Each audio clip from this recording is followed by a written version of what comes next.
The Late Night Alternative with Iain Lee on Talk Radio. We have ways of making you talk.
Evening, dear listener. Late Night Alternative for Tuesday. No, Wednesday. Wow.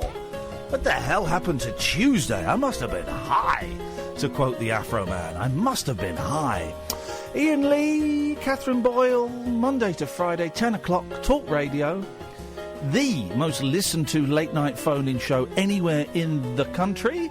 Even more so since violent, physically aggressive and online trolling Tom Snorbrick from London's biggest C word took over the slot on the other station.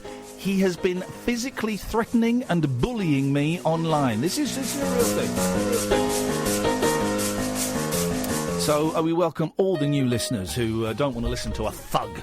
Tom Swearbrick. Yeah, exactly. Tom Bullbrick. That doesn't make any sense. Doesn't on any level whatsoever.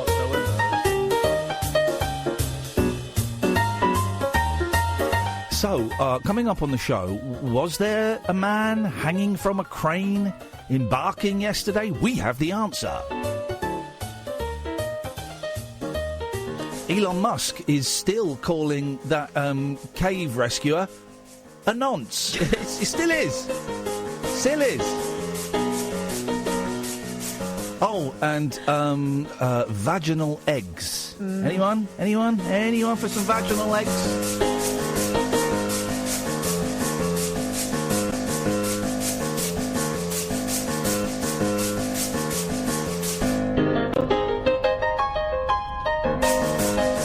Do you remember the other day we spoke to a young lady called Hollie Brooks about her experience as a passenger on Greater Anglian trains? You may remember she is a wheelchair user, and they had a space for her, but unfortunately the space on the train was facing sideways instead of facing in the direction of the travel, and the rest of the area was filled with coffee cups, crisps, things like that. It was all wedged. She was kind of wedged in because she's in a wheelchair, so she doesn't really count as a proper person. And we tweeted them, and Greater Anglia refused to speak to me, and they spoke to Catherine and all of this stuff, and we sent them the clips, and you all sent them the clips, so thank you very much for that. And we thought, well, we'll keep sending them the clips from time to time and see what happens, but we'll let that one go. And then I get into work today, and I was late because I was out doing a podcast with one of Pip's mates, and I will tell you about that later. And so I come in, and Cass said, "Oh, they've been at it with Hollie again." What? So let's cut to the chase. Let's get Hollie on the line. Good evening, Hollie. Hello. You damn wheelchair user. I know, I'm such a troublemaker. I'm really not, though. Go, shut up. Yes, you are. I love it. The Greater Anglia think you are. They also think you're a liar. Now, they do think I'm a liar, yeah, which is kind of ironic considering that's what they've been doing and continue to do. Tell us what happened today. Okay, I wish I didn't have to. No, I know, this is awful. So, the thing this morning that happened that I tweeted, which, in all honesty, I'd kind of be willing to let go. I think it was a misguided thing. So we got on the train at 6:04 in the morning, super early, all pre-booked, etc., as everybody will well know by now. And the guy put me basically in the doorway space. Okay. So my boyfriend said to him, "Where's the designated wheelchair space on this train?" And he said, "There isn't one." Oh. I said that a couple of times. I'm thinking, that's a bit weird, because there is.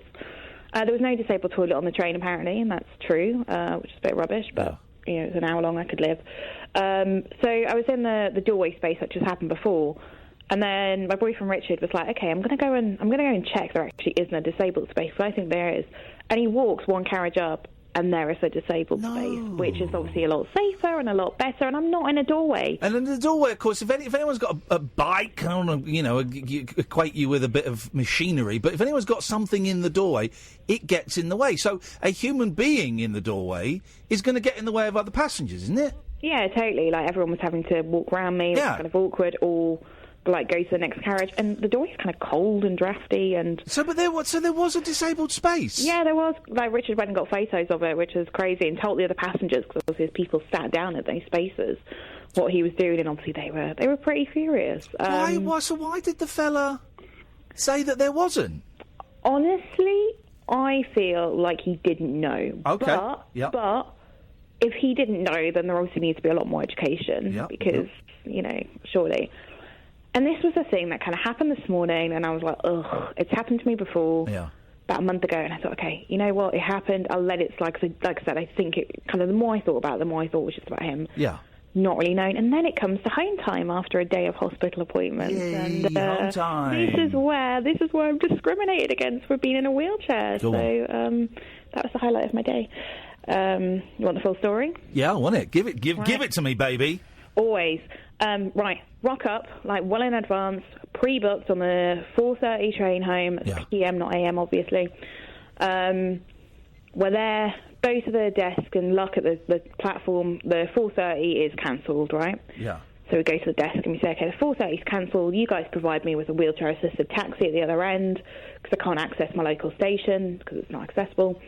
So you can't. So your home station is not wheelchair friendly, so you have to get off a different station. A different station. And your ticket, the price of your ticket includes a cab from the station to what? To your home or to your home station? My home station. Okay, so all right. It's not accessible on one side, so I can get like to Colchester, Chelmsford, London, fine, not the other way. Okay. So we go to the desk to let them know, to kind of make life more convenient for them, so that the train isn't waiting.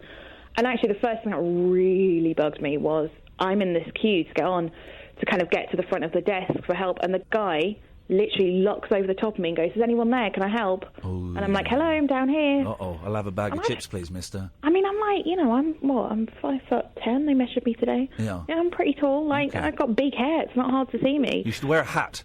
I normally do. A stovepipe hat, I think. I'm going to wear, like, a top hat. With an arrow pointing down. Says, look under here. That's what you need. I could put your branding on it and, like, get you some sponsorship for the show. There we go, man. This is what we want. Ship for the show. Yeah. Okay, so you told him to phone ahead and say you want the cab. Okay, good. He was pretty dismissive, though, and was like, okay, just get the next train. The next train was 2 minutes late, which is absolutely fine. But that train was running late. Right. So the 4:32 p.m. train was running a little bit late. And what time? So let's get some context. What time were you speaking to the guy? Genuinely looked at my phone, and it was 4:18 p.m. Okay, so 4:18 to talk about the 4:30 that's been cancelled. But then he says you can get the 4:32, which is running late anyway. So you've got time. Okay. Yep. So we're stood like all the other commuters and everybody else kind of around looking at the boards. They haven't announced it gets to, we think, and we're pretty sure. And, you know, my boyfriend's got a PhD, which isn't a euphemism, actually it is. Oh. But pretty hard. No, hey, steady. Yeah, he's a clever guy. He's a lot more clever than me. He knows when it's 4:32 and when it isn't. Yeah. So he's looking at the board, and so they haven't announced the 4:32 platform yet. Okay. Then they do, and it's platform 8, and we go in the wheelchair to get on it, fighting through all the crowds, and platform 8 doesn't have a wheelchair gate. Oh, can't get through. Flipping heck, man. I know, so, well, bloody hell. Go to platform 10. Yeah. Just a little bit further down, get through those gates, get onto the platform, and I can't see the ramp. So we're on platform 8 at this point. It's about 4:36. Okay.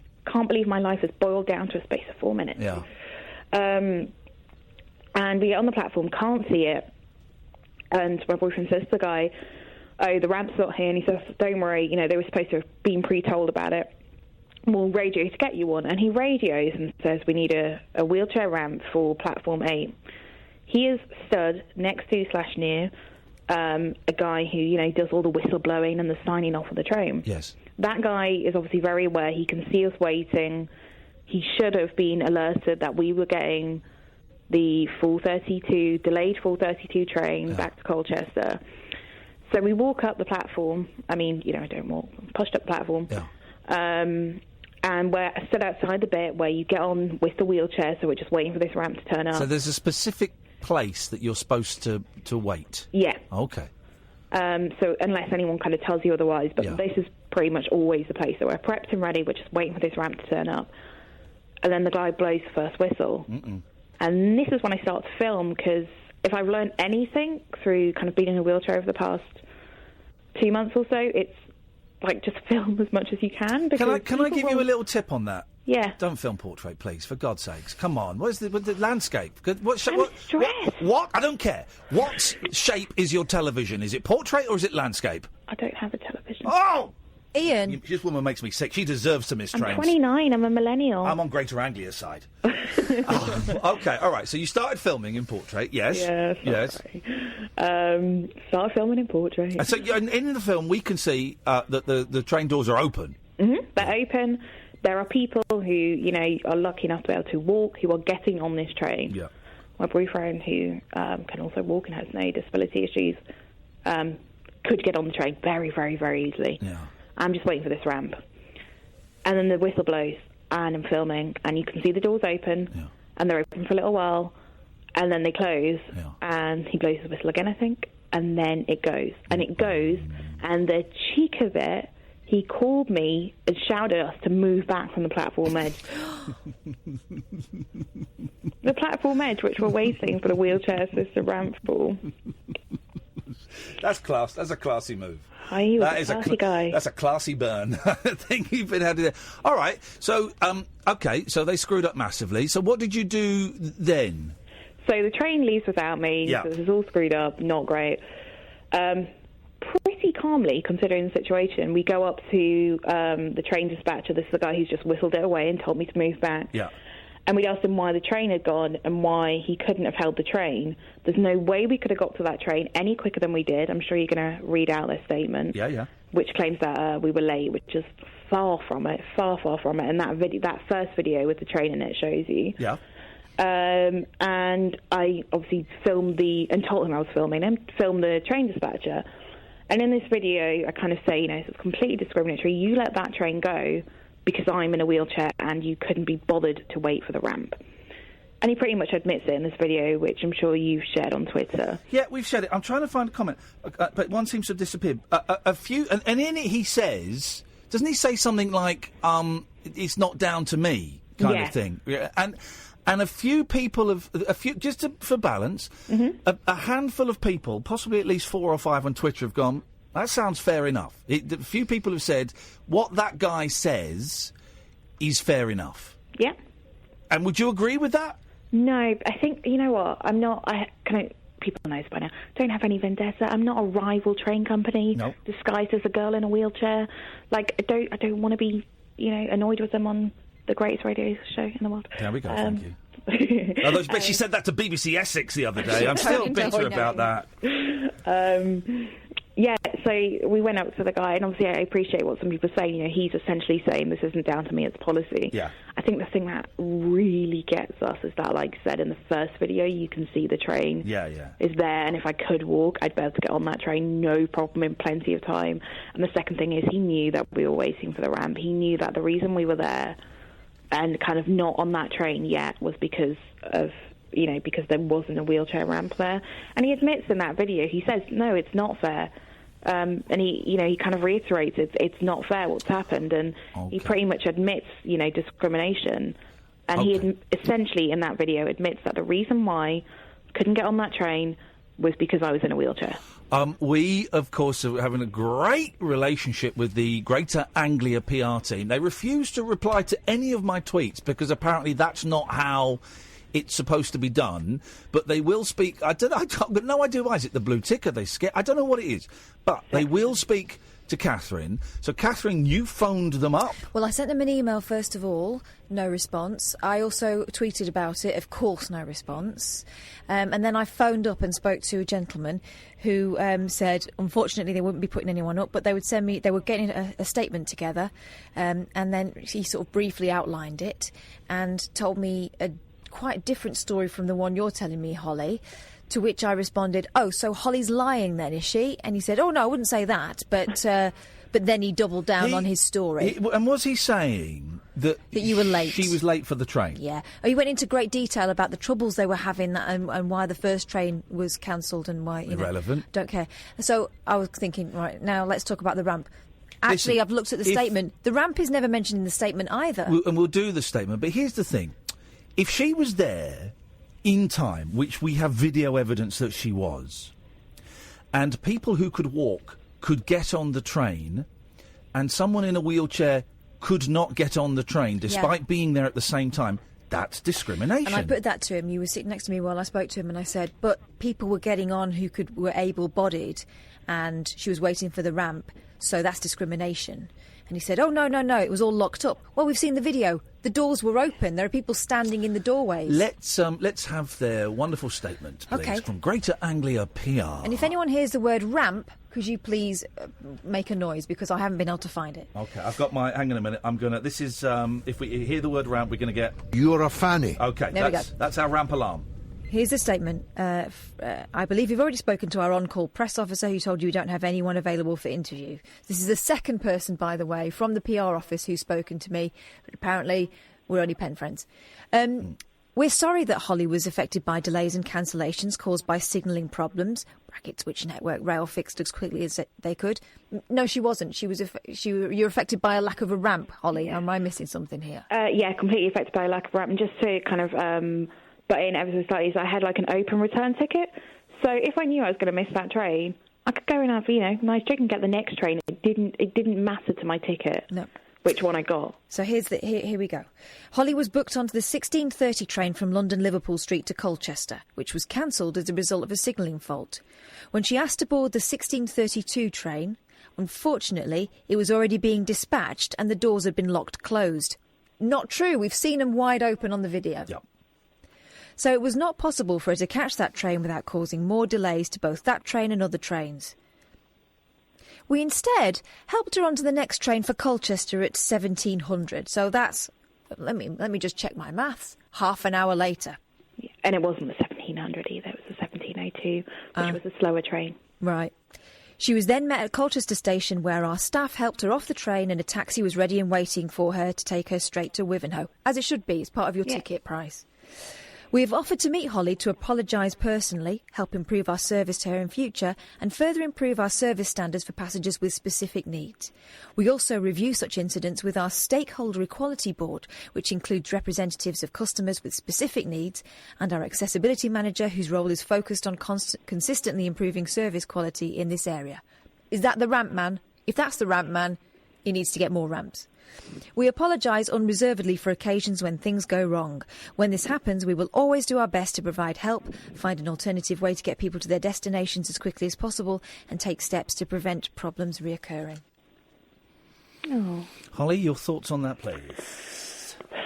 I wish that my biggest sting of today had been about train delays. I wish that was the thing I was annoyed about. At no point do they mention the fact that it was, that I had perhaps even perceived it to be discriminatory behaviour when clearly it was. I'm surprised they didn't come back like last time and say they were sorry that I felt upset. Well, they apologise for occasions when things go wrong. Not when they're being discriminatory towards wheelchair users or other people who aren't as... And also, this is another one of those non-specific apologies. We apologise for times when that happens. They're not suggesting that's what happened this time. Here's the thing. Greater Anglia PR, you've ballsed up and you're making yourself look like absolute arseholes, right? Stop fobbing us off with crappy statements.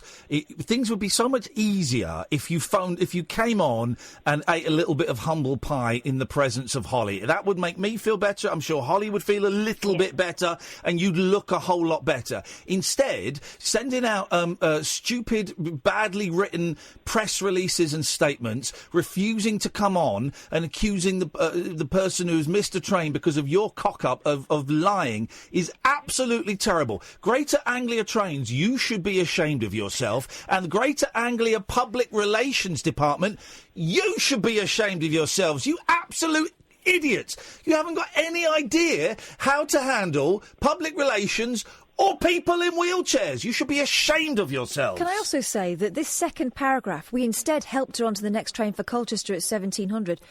That's what you're supposed to do. It's not helping her, you're providing a service. She was then met at Colchester station where our staff helped her off the train, as they're supposed to, and a taxi was ready and waiting for her that she's paid for within her ticket price. You know, you're not doing anyone any favours here, and certainly not doing yourselves any favours. We've got Carey on the line. Hello, Carey. Oh, hi, Ian. Actually, Cass might have just answered what I was going to ask. I was just going to ask Hollie, if the guards or the staff would have offered to lift her onto the train, would that have been acceptable, or is that inappropriate? But I think Cass just answered that in what she's just said. I will allow Hollie to speak for herself, because I believe she can. But I would imagine that they would not be allowed to for health and safety, and health and safety in the good sense, in that lifting a wheelchair is bloody hard work. And if they were to injure themselves doing that, which is completely possible, I put my back out moving my mum around sometimes. That would be. Am I close there, Hollie? No, you're completely correct. And I'm not the lightest person in the world. My mum gave me boobs and a bum and hips, and you know, God bless her for it. But that's understand. It would be nice to think that two big strapping men would pick you up and put you on, but actually, it's no good for them. It's no good for me. If I fell out of my wheelchair, I dread to think if they had kind of dropped me, if they had hurt themselves, it's the last thing I want in the world. So when Greater Anglia are talking about helping her on and off the train, they're talking. They found ramps eventually. I take it, Hollie. Yeah. Actually, that was Network Rail who found the ramps, who were amazing, by the way. Yeah. And Network Rail continue at Liverpool Street to be brilliant. Always had great kind of service with them. It's a shame that Greater Anglia can't copy them. It's interesting they're calling them, it's saying we helped her and our staff helped her. Carey, thank you very much for your call. Hollie, listen, what happens now for you? What happens now is I'm going through the formal complaint from what happened last week in Norwich. It takes a while to write these things. I need to double check I've got, kind of all the references from their disabled persons protection policy. All while I'm ill and kind of sleeping a hell of a lot. There'll be another complaint going in about this. The thing that really hurts, and there's video footage because I filmed just after it finished. I turned the camera back round on my face, and I just wanted to film my reaction in that moment. I was having a huge panic attack, and I think it was a distraction technique. And I looked at it, and I find it far too upsetting to put on social media. I want to show them that, and I want to show Greater Anglia kind of once they've replied to my initial formal complaint, just the impact it's having on a real person. And that's before they even kind of try and do any sort of slander on national radio. Okay. All right. Well, listen, Hollie, what is your Twitter? Because if people want to follow this adventure on Twitter, where do they go? It's at HollieAnnB, HollieAnnEB. Okay, cool. Listen, if anything else happens, is Mark for us now, this very second? Oh, hang on a second. Let's go to Mark. Hey, Mark. Hi, Hollie. Hello. How you doing? You might have seen me on Twitter tonight. I'm a London Cabbie 1.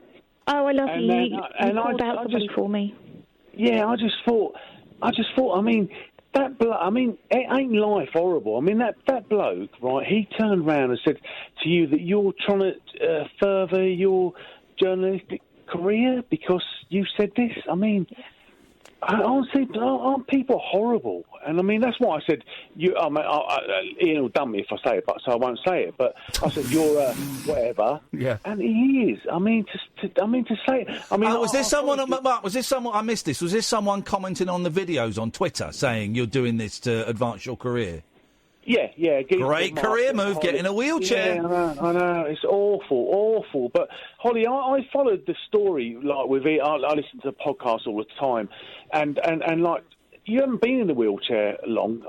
And to adjust to that must be sort of terrifying. And then you get these people calling you out on Twitter saying that you're doing it to further your career. And when you've just I don't get it. I don't get it. Well, it's because you're a decent bloke, Mark, and one would assume that everybody would be decent bloke. You know, we judge a society. The society should help those people that are slightly more vulnerable, and you know, children and people in wheelchairs. This is who we need to keep an eye on. And if we can't do that, and if instead of doing that we attack them, as has happened with a few people on Twitter, then you know, to us people who are decent people, it's incredible. I don't get it, Ian. I mean, I was brought up, probably like yourself, to say please and thank you, to hold the door open for a lady. I mean, it's not rocket science. I mean, and for someone to call Hollie out like that on Twitter and say, "Oh, you're only doing," and I mean, it's awful people in this world. Mark, you're a good man, and thanks for calling in. Hollie, give us a call. Well, we'll put this out as a podcast tomorrow, and we will tweet it to Greater Anglia PR, at Greater Anglia PR, and they can sit and ignore it like the chances they are. But you know, let us know what happens your end, and fingers crossed this is the last time, but I suspect it won't be. No, I've got to travel again on Tuesday for a neurology appointment in London. I'm only going to that because I care so much more about my health and getting out of this wheelchair and getting better than I do, you know, my kind of mental health and Greater Anglia is just absolutely rubbish. So I'm terrified already. Film everything. But I'm going to do this. I'm going to do it because they cannot and will not take away my right to travel. They can try as much as they want. And I'm not just speaking for me. I'm speaking for so many people across the country in all different rail networks. Here's what you need to do. Next Tuesday, you make sure over the weekend you buy a stovepipe hat and you buy a GoPro camera. Okay, rich, big hat and a GoPro camera. And you stick the camera on the top. You film everything from a vantage point of about 2 foot above your head, OK? You got me, Hollie? Done. All right, have a lovely weekend. Thank Try you. and relax. Try not to worry about it, and we'll speak soon. Speak soon. Cheers with this. Ta-ta. 03444991000. Dion, stay there. We'll come to you in a bit. This is the Late Night Alternative on Talk Radio. Moonlit musings from mums, madams, and meat packers. Oh, never mind, I must have misheard. The Late Night Alternative with Iain Lee. The station's brilliant. On Talk Radio. 03444991000 is the telephone number. I've been really going through a big Neil Diamond phase, including today I was listening to Hot August Night 2, which is not a great album. Neil Diamond live in 1987. Was there a Hot August Night one? Yeah, there's Hot August Night, which is the classic. Oh, right. There's two classic Neil Diamond live albums, Love at the Greek and Hot August Night, right? And this is Hot August Night 2 from 1987. It's not great. It's very growly voice, a lot of reverb going on, and it's a bit... But anyway, I forgot that this was on it. Listen to this, and I'm hoping this has got the spoken introduction, because this is what makes it for me. Here we go. Here we go. We'd like to do a brand new song for you now. He speaks French. It's from a brand new Broadway musical called Les Misérables. Is that what you're laughing at there? He does it spot on. Les Misérables. It's from a brand new Broadway musical called Les Misérables. Brand new, mind you. It's from a brand new Broadway musical called Les Misérables. Les Misérables. And it's a very special song. I want to be the one to introduce it to you.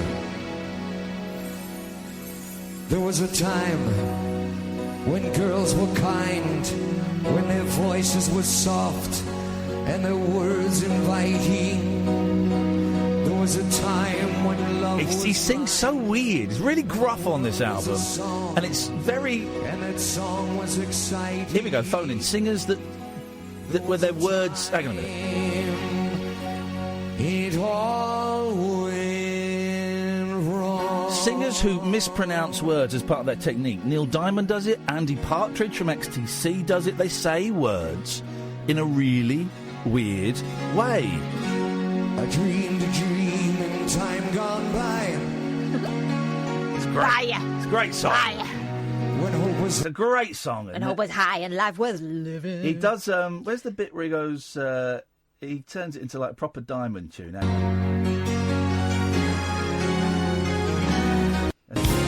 we will spend the years together.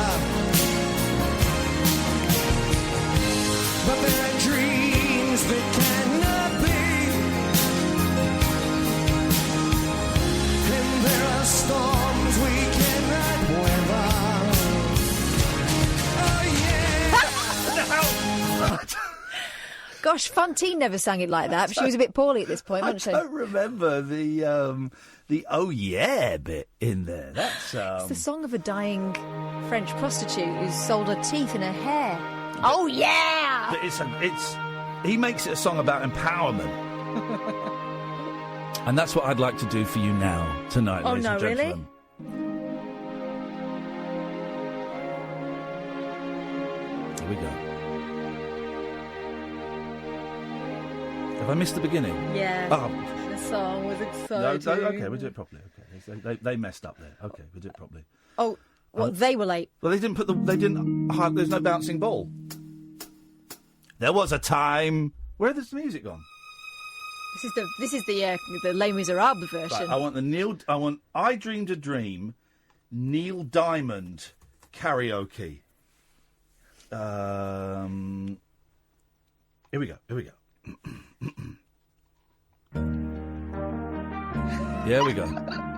So cheesy. I'd love a band like this. You can buy one. Casio. It's a keyboard. There's no words. What's the flipping words? Right, we'll try again. Here we go. Let's try this one. It's better be worth it, mate. It will be worth it. Oh, God. Yeah, it will.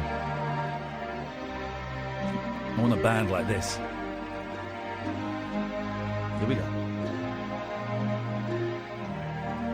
I dreamed a dream of time gone by,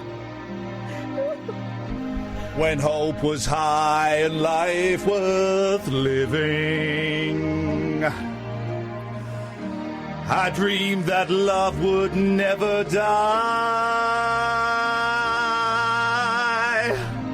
I dreamed that God would be forgiving.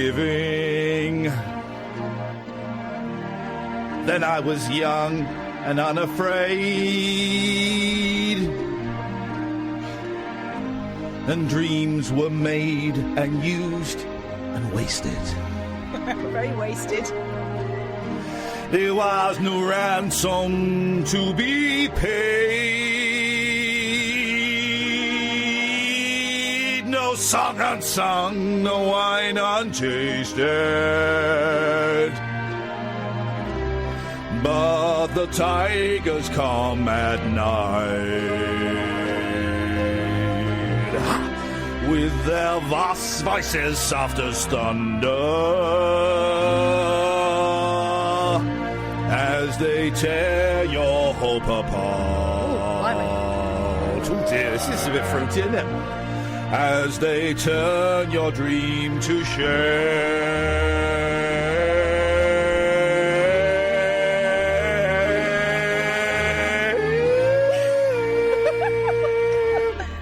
He slept a summer by my side. He filled my days with endless wonder. That means he took my childhood in his stride. But he was gone when autumn came.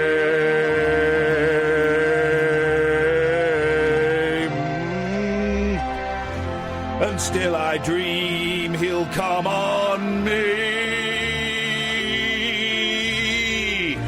that we will live the years together. A bit deeper than I'd like it to be.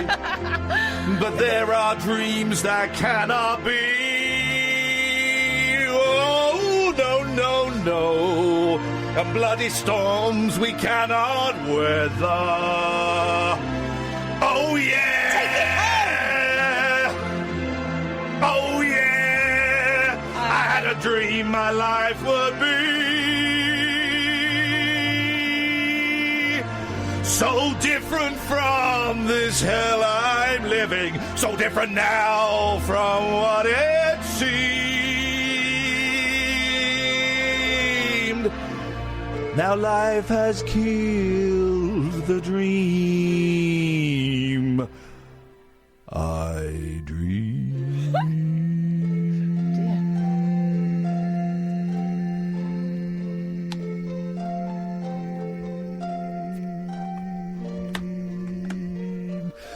the dream I dreamed.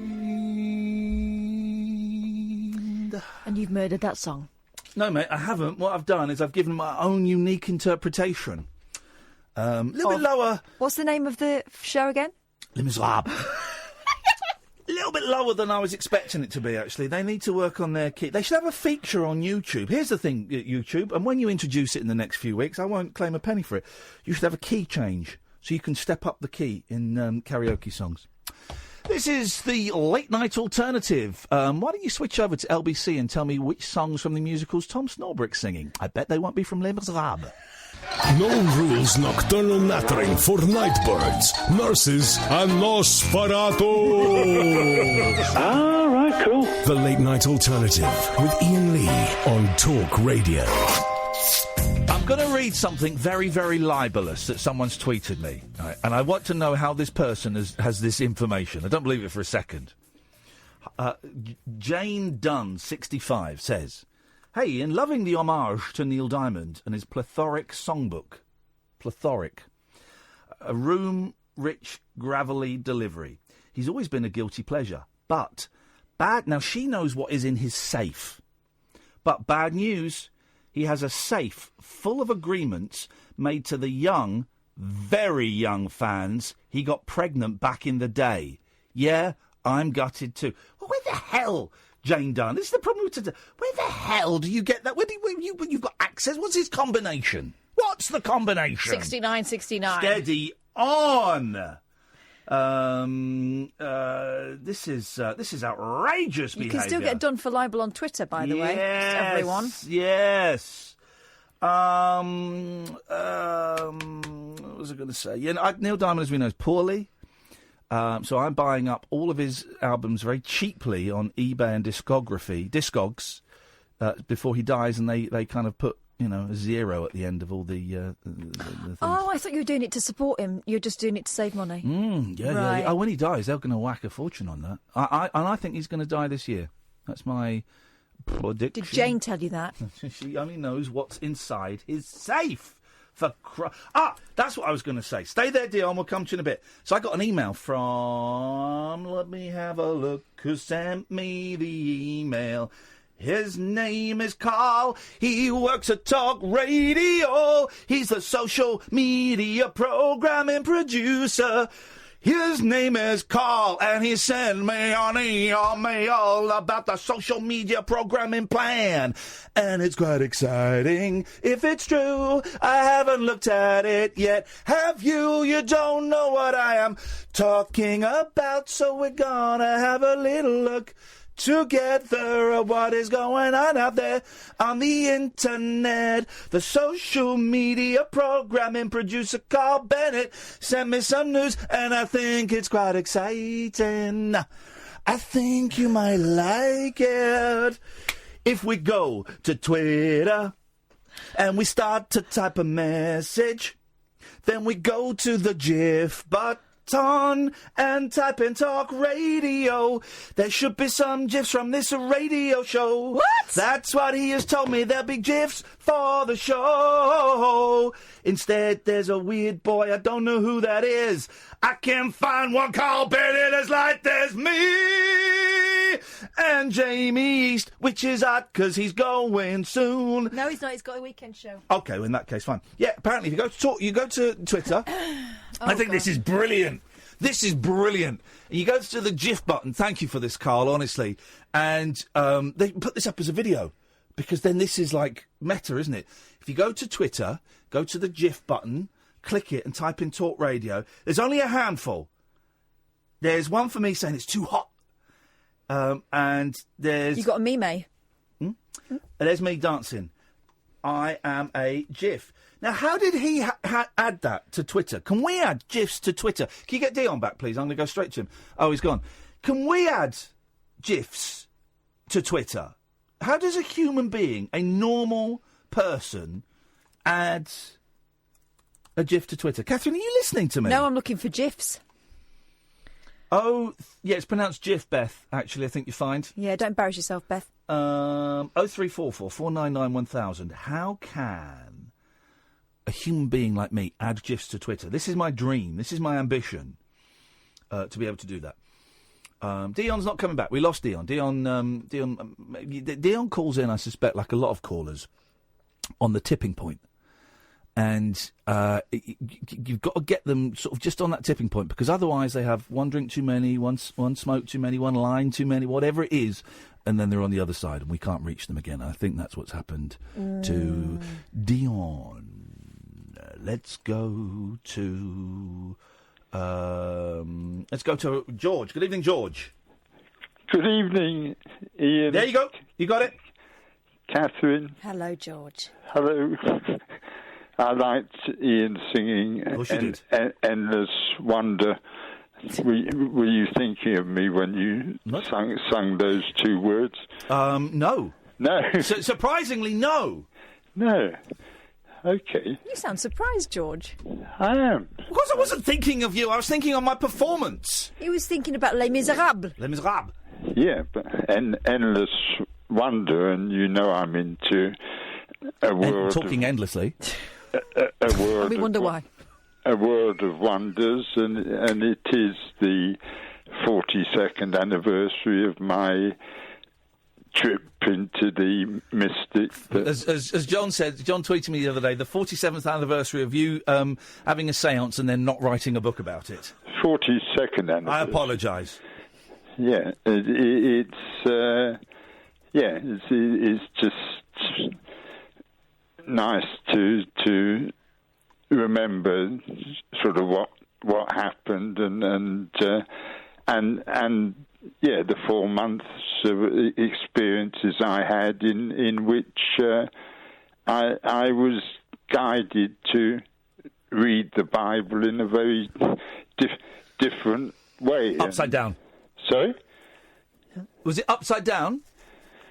No, I was just made to see that it was a script that was set in 7 cycles, 7 acts in the script, and that we were in the 6th of those 7 acts, and I am made to suppose that we're coming to the end of the 6th act, and that corresponds with the apocalypse story in the book of Revelation, and I'm very optimistic about the apocalypse. Yes. Wow, I never thought I'd heard those words in that order.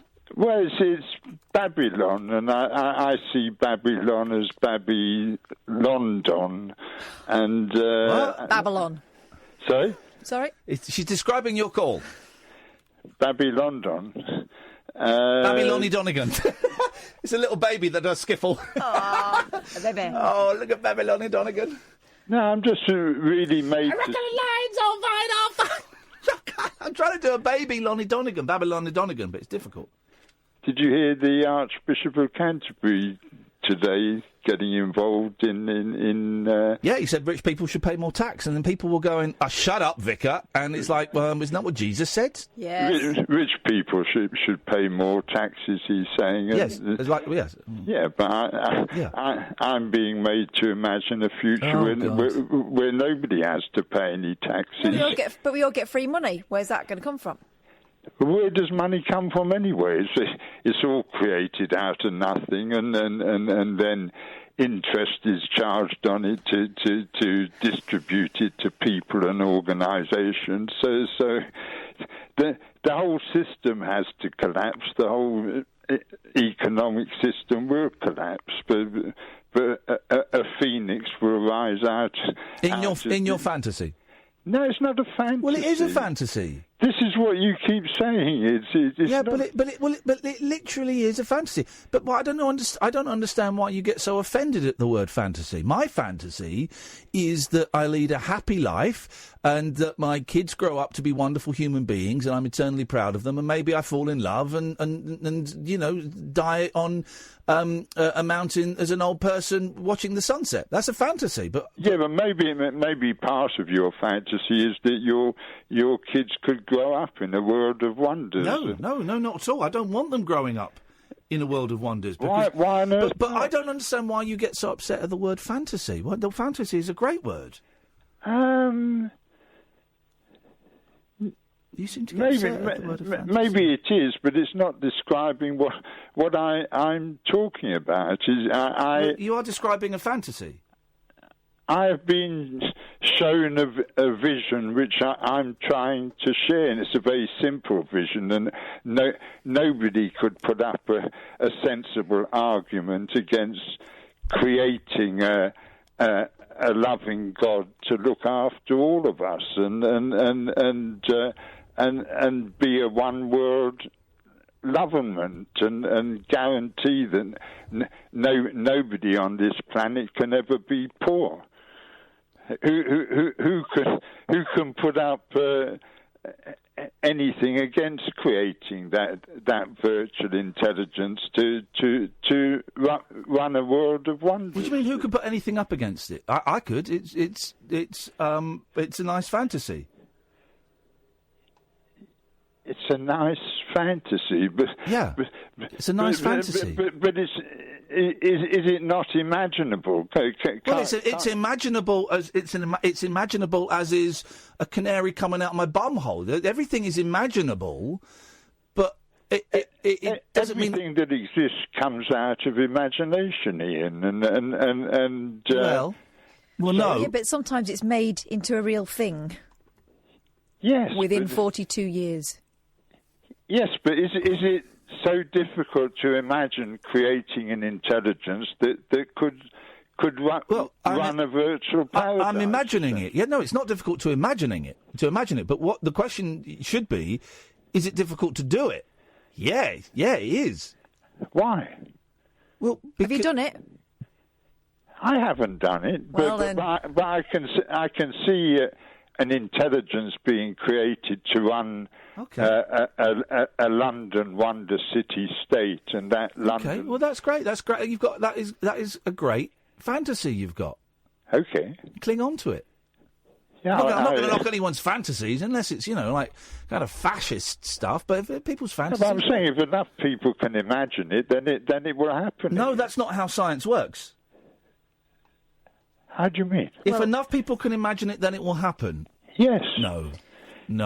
It Sometimes it only takes one person to imagine something for it to happen. All goes back to the 9/11 story in the Bible, which is chapter 11 in Genesis, and there are 9 verses to the story, and it's the story of the Tower of Babel. Do you know the story? I remember it vaguely. Is that the one? Is that the tower where you've got 3 poles and like a pyramid of discs on one, and you've got to get them from the number 1 to number 3, but you can't put a bigger disc on top of a smaller disc? That's a Tower of Babel, isn't it? No. What is that then? I'm made to suppose that the Tower of Babel is the Great Pyramid at Giza, and the top is not on that pyramid. So Tower of Hanoi, I'm thinking of. The Tower of Hanoi is a mathematical game of puzzle. It consists of 3 rods and a number of discs of different sizes which can slide onto any rod. Okay, right. Yeah, Hanoi. but the biblical 9/11 story, this is just after Noah's flood. Yes. And it says the people were one, and they all spoke one language. I'm not really in the mood for biblical talk tonight. I'm not really digging it. The Bible tonight. Just doesn't feel like a Bible kind of night. No, it's just talking about Bibles. When we all spoke the same language, and anything we imagined to do, we were able to do. Well, okay. Well, you couldn't drive a car then. Sorry? You couldn't drive a car in the Bible times, and yet you could imagine it, but you couldn't do it.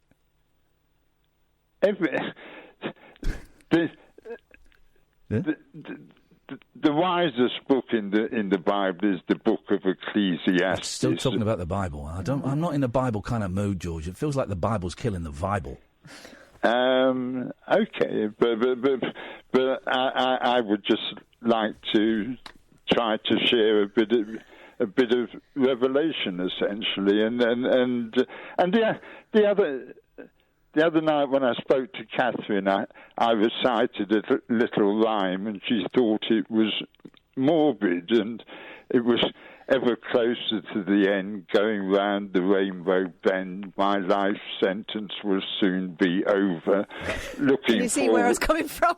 Looking forward to being back in Clover with my spirit's guide, my soulmate on the other side. Right. And I do look forward to that, and I do see a Rainbow Land destiny for all of us. Okay. Well, that's a nice fantasy. Yeah, but you wouldn't even play Ian Dury reciting my Rainbow Land poem. Oh, don't get a strop on just because I wouldn't play Ian Dury doing I hate poetry on the radio.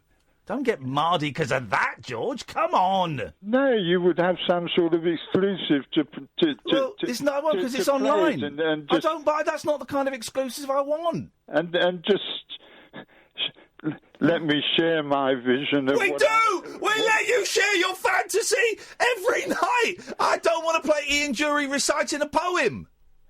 It's got a bit of musical background. Oh, in that case, maybe. Listen, thank you, George. I always enjoy the calls, and I appreciate the calls, and you're a good sport. Thank you. 0344 499 1000. This is Talk Radio.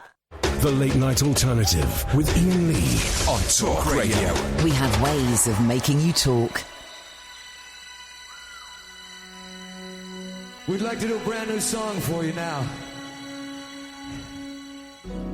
It's from a brand new Broadway musical called Les Misérables. And it's a very special song. I want to be the one to introduce it to you. There was a time when girls were kind, when their voices were soft and their words inviting. There was a time when love was blind and the world was a song, and that song was exciting.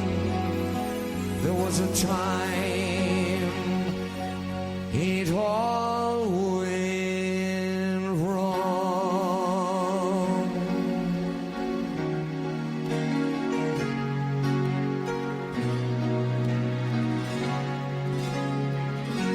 I dreamed a dream in time gone by,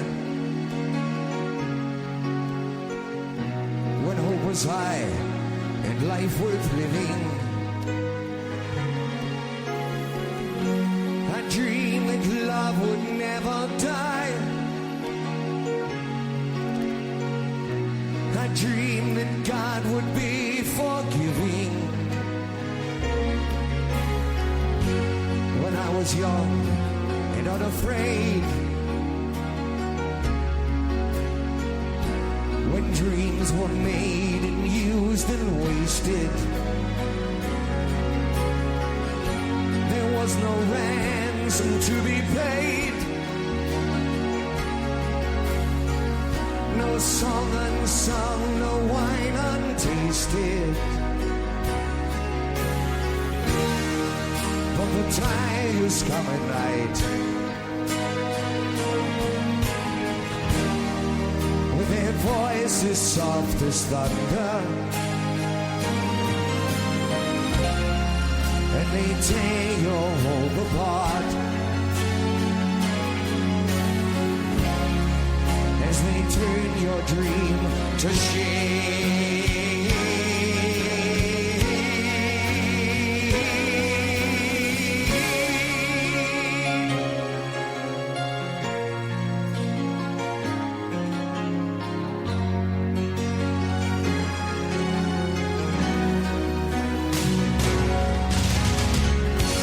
She's left the summer by my side. She filled my days with endless wonder. She took my childhood in her strides, but she was gone when autumn came. And still I dream she'll come to me, that we will spend the years together. But there are dreams that cannot be,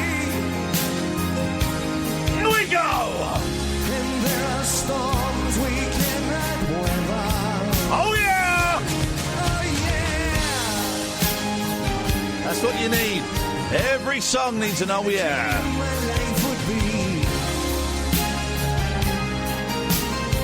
So different from this hell I'm in. So different now from what it seemed. But life can't kill the dream I dreamed. What a song.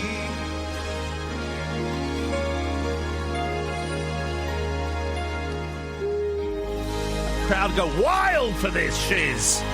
Wild. Someone has just, do we acknowledge this or?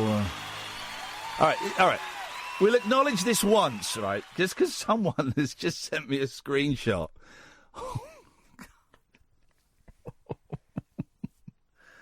Oh, man. We'll acknowledge this once, and then we never acknowledge this again, all right, Catherine? What's going on? Someone sent me a screenshot of, what's her name? Jan Bonny, and what she's been saying on Twitter.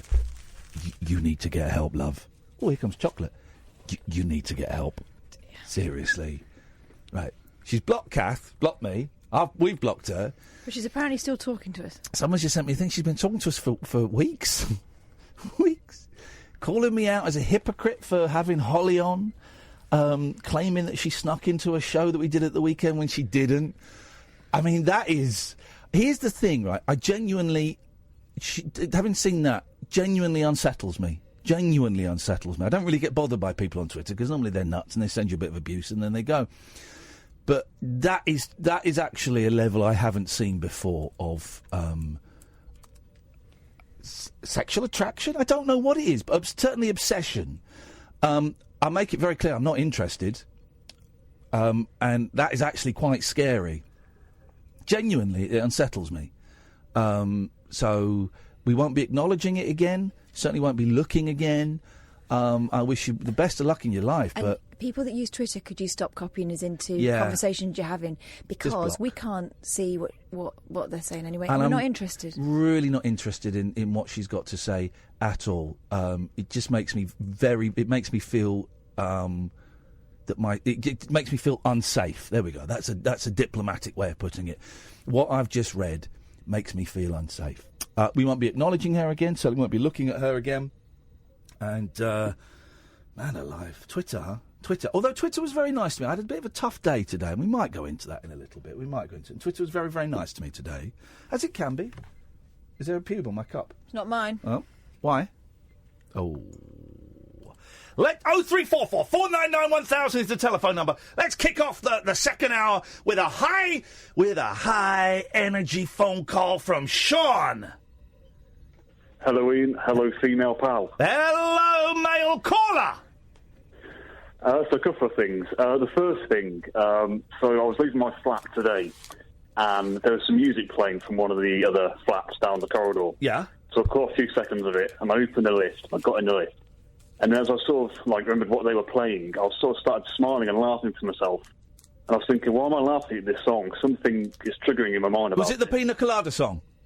Do you know what? If that was playing, I'm sure that would have been why I was laughing, but it was something else. Go on. And then I remembered about 2 minutes afterwards. I think I remember what it was. Hang on a second. Kath, just open the chocolate bar instead of trying to do it slowly. Just do it because you're breaking and falling into my mouth. Sean is telling me a good story, and you're ruining it with your rudeness. Carry on. Shut up. He's a great caller. All right, we'll not have you dissing the callers. Yes, Sean, please. I apologise. That's all right. And then about 2 minutes later, it sort of occurred to me, and this was about a year ago. Do you remember? I think it might have been Catherine who called in. Hang on a minute. You're opening another packet. Look at that tiny Twix. I know. Bastards. Right. Sorry, Sean. It's all yours. Go. It's all right. We can wait for Kath if that's easier. Or he's eating on air, not me. Could take some time, mate. So no, we'll just go. We'll just go with it. Come on. Go on, tell us the story. Tell us the story. Don't take the mickey out of the callers because you think they got boring stories. I never said that. I'll let you into a little secret. I never said that. I'll let you into a little secret. They've all got boring stories. I couldn't care less about any of them. But it fills 3 hours. I don't think it's boring. I want to know what this smiley tune was. Come on, Sean. Go on, John. Yeah, so it was basically Breaking the Law by Judas Priest. Breaking the law. And that's what it was. Yeah, I'm sure somebody called in trying to pick it up, and you just like, yeah, this is the lyric. And, isn't the lyric just about them not being very naughty at all? Pretty much. Let's find it. Breaking the Law. Judas Priest. Kick in the bins. It's all that. Here we go. So these are the lyrics, right? Throw in a crisp. So, I mean, it's a great. As a song, it rocks.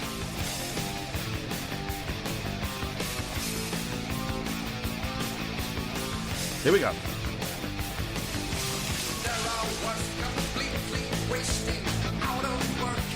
There I was completely wasting out of working down. He's a drifter from town to town. Hobo. Tough guy. What's he going to do? How? Okay, so he's a drifter. He's a little bit suicidal. Life is boring. Life is dull. And they've all been there, so he's going to break the law. How's he going to do that? Let's find out.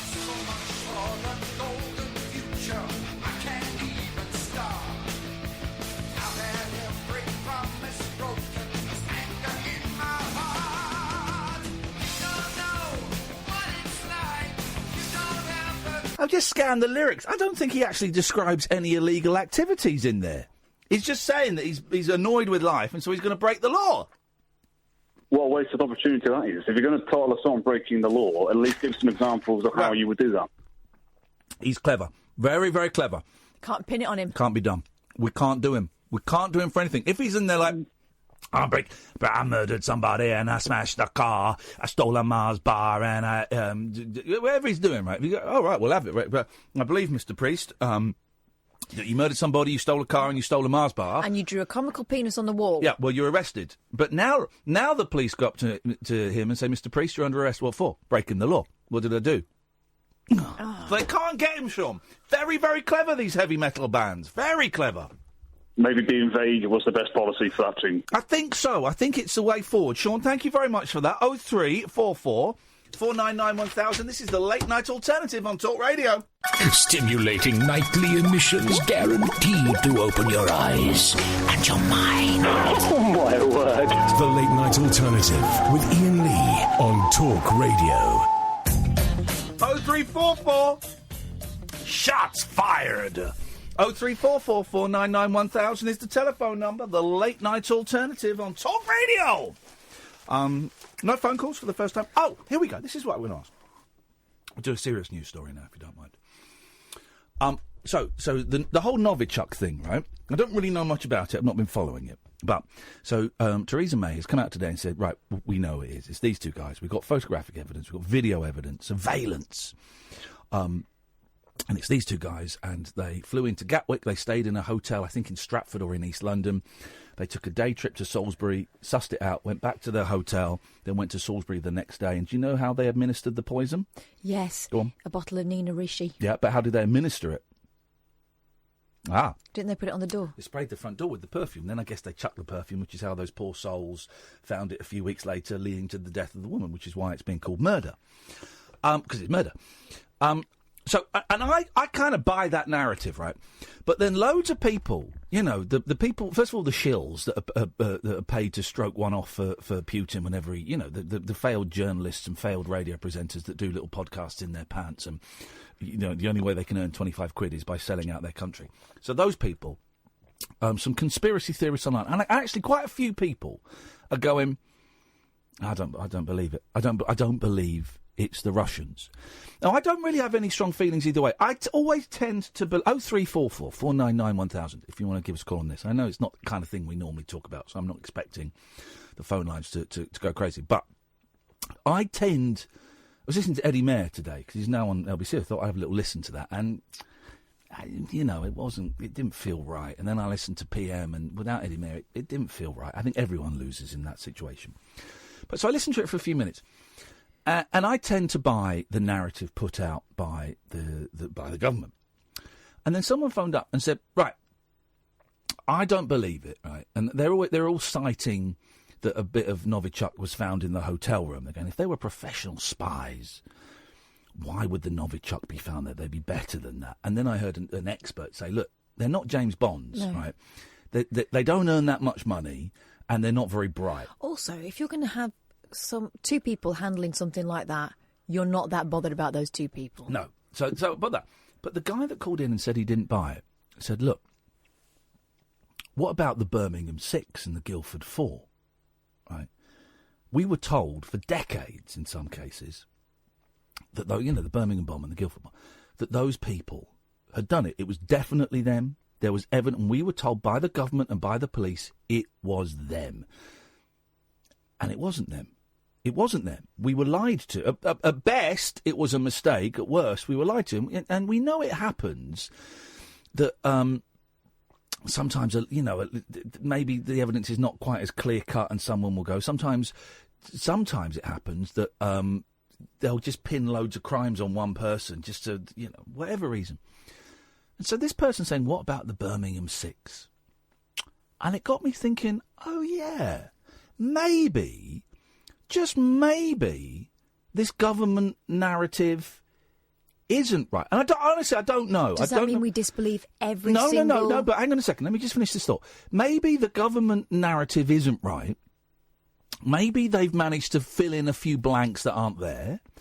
Or maybe it just... it makes them look good at a time when Brexit is going tits up, and it's a car crash for Theresa May at the moment, and with Boris Becker, what's his name? Johnson. Boris Johnson, the MP for Uxbridge, yapping at her heels, wanting to be Prime Minister, and all of these things going on that she needs. A really good positive thing. She needs a good positive thing to say, I did this. And so she comes out and says, we know who it was. We know exactly who it was who did this. And these are the two people. And also she's in a great position because we're never going to get a chance to question those people. They will never come. We don't have extradition with Russia. They're never going to come over here. So she can never be proved wrong. She can't be proved wrong. So she comes out when everything is falling and failing and she's looking awful and Brexit is a car crash and all of this stuff and goes, but the one good thing I did, remember? Under my reign, we found out who the Novichok agents were, and we named them, and we can get them. So I don't know, we don't normally kind of dwell into this kind of thing, but... And Jonathan's in prison, so he can't phone in. But, unless he smuggled a tiny phone up his bum. But, finish the thought, boy! But, if you are one of these people that doesn't buy into the narrative that is out there, could you give me a call and let me know why? It would be great. 0344 499 1000. It would be great if you had some evidence to back it up, but I suspect... Can you go into the aircon switched off now? This is its new thing. Could you switch it on? Because it's going to be about 33. Feel a sweat forming. There we go. I suspect that a lot of these, what we call conspiracy theories, alternate worldviews, there is very little evidence to back them up, and it's simply looking at the current evidence from a slightly different angle. So if anybody does... not buy what Theresa May said. 0344 499 1000. You know as well, you can call in about anything. I've been talking to the police today. Barking and Dagenham Police. Was it Bill? It was. Bill from Barking last night phoned in to say there was a body hanging from a crane in Barking. And we looked at the pictures and we weren't sure if it was or what it was. Couldn't really tell. He was convinced, wasn't he? He was convinced. Well, if we go to it's on the Sun online, so let's have a little... here we go. And I think I might know a little bit more than the Sun does, unless they've got it in there. Oh, no, we have. They sent the same thing. So, this is the moment. A man was seen dangling from a crane outside a busy London tube station last night. It was a man. It was definitely a man. Commuters were left horrified when they spotted the man swinging while suspended hundreds of feet in the air. There were fears he had hanged himself, on the building site next to Barking Underground Station in East London. One shocked witness wrote, "We don't know if the person is dead or alive." Another added, "There is a man hanging from a crane in Barking. I have no words." Unsettling footage of the man appears to show him dangling helplessly in midair with seemingly no way to free himself. However, he was later revealed to be a photographer and urban explorer who had scaled the crane to get bird's-eye views of the city. And that's what the police said to me. They sent me a little message. He has claimed he is this is the police now. He has claimed he is an urban explorer up there taking photos. When he came down, he was detained and searched and was in possession of item that may back this up. However, it's still an ongoing investigation. And this is where we get to help the old Bill. If your callers have any information, please pass it on to @METCC via our website or call 101. So it was a bloke up there. So Bill was right in some ways in that it was a bloke up there. But he was wrong in that it was a dead bloke and that the police were trying to cover it up. That was his weird... Around the same time, there was also a car accident, and they don't know whether it's related at this point. Someone looking up, maybe. Possibly. Could be someone looking up, you never know. 0344 499 1000 is the telephone number. I'm trying to find... so you know Elon Musk called the guy that rescued... the guy that helped rescue, one of the first people to find the Thai football team in the cave. Cave. He called Elon Musk, the billionaire, called him a pedo on Twitter. Said, "Oh, he's a pedo." Ask him what he was doing out in Thailand. And then everyone called out Elon Musk. And Elon Musk went, "OK, well, I'm sorry if I caused any offence." His apology wasn't great. And then about a week ago, he started sort of saying the same thing again. Elon Musk tweeted something and someone said, "Yeah, that's almost as bad as calling a hero a pedo." And he wrote, "Well, you've really got to ask yourself what he was doing out there," and started libelling him again. Well, now he's doing... There's more.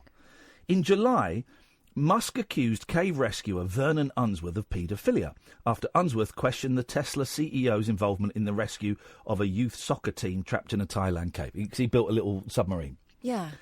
He later apologised. However, in a series of emails sent to BuzzFeed news reporter Ryan Mack on Tuesday, Musk renewed those claims, adding that he hopes Unsworth sues him. So we click on this Ryan Mack story. In a new email, Elon Musk... Go away, pop-ups. Accused a cave rescuer of being a child rapist and said he hopes there's a lawsuit. So let's read this. Tesla CEO Elon Musk. 0344 499 1000. Tesla CEO Elon Musk has renewed his attacks against a British man who played a key role in the rescue of a youth soccer team trapped in a flooded cave in Thailand. Musk last month apologised for accusing Vernon Unsworth of paedophilia after the diver questioned the value of Musk's contribution to the rescue, a small submarine. But in a series of emails to BuzzFeed News, Musk repeated his original attacks on Unsworth and made new and specific claims, lambasting the rescuer as a child rapist who had moved to the Southeast Asian country to take a child bride. Unsworth denied Musk's accusations through his attorney. Though Musk prefaced one email with "off the record," BuzzFeed News did not agree to that condition of the correspondence. Per common journalistic practice, a conversation is off the record only if both parties agree to the terms. It's true. You agree with that? Yeah, is that don't true? tell a journalist anything you don't want them to print. Just standard.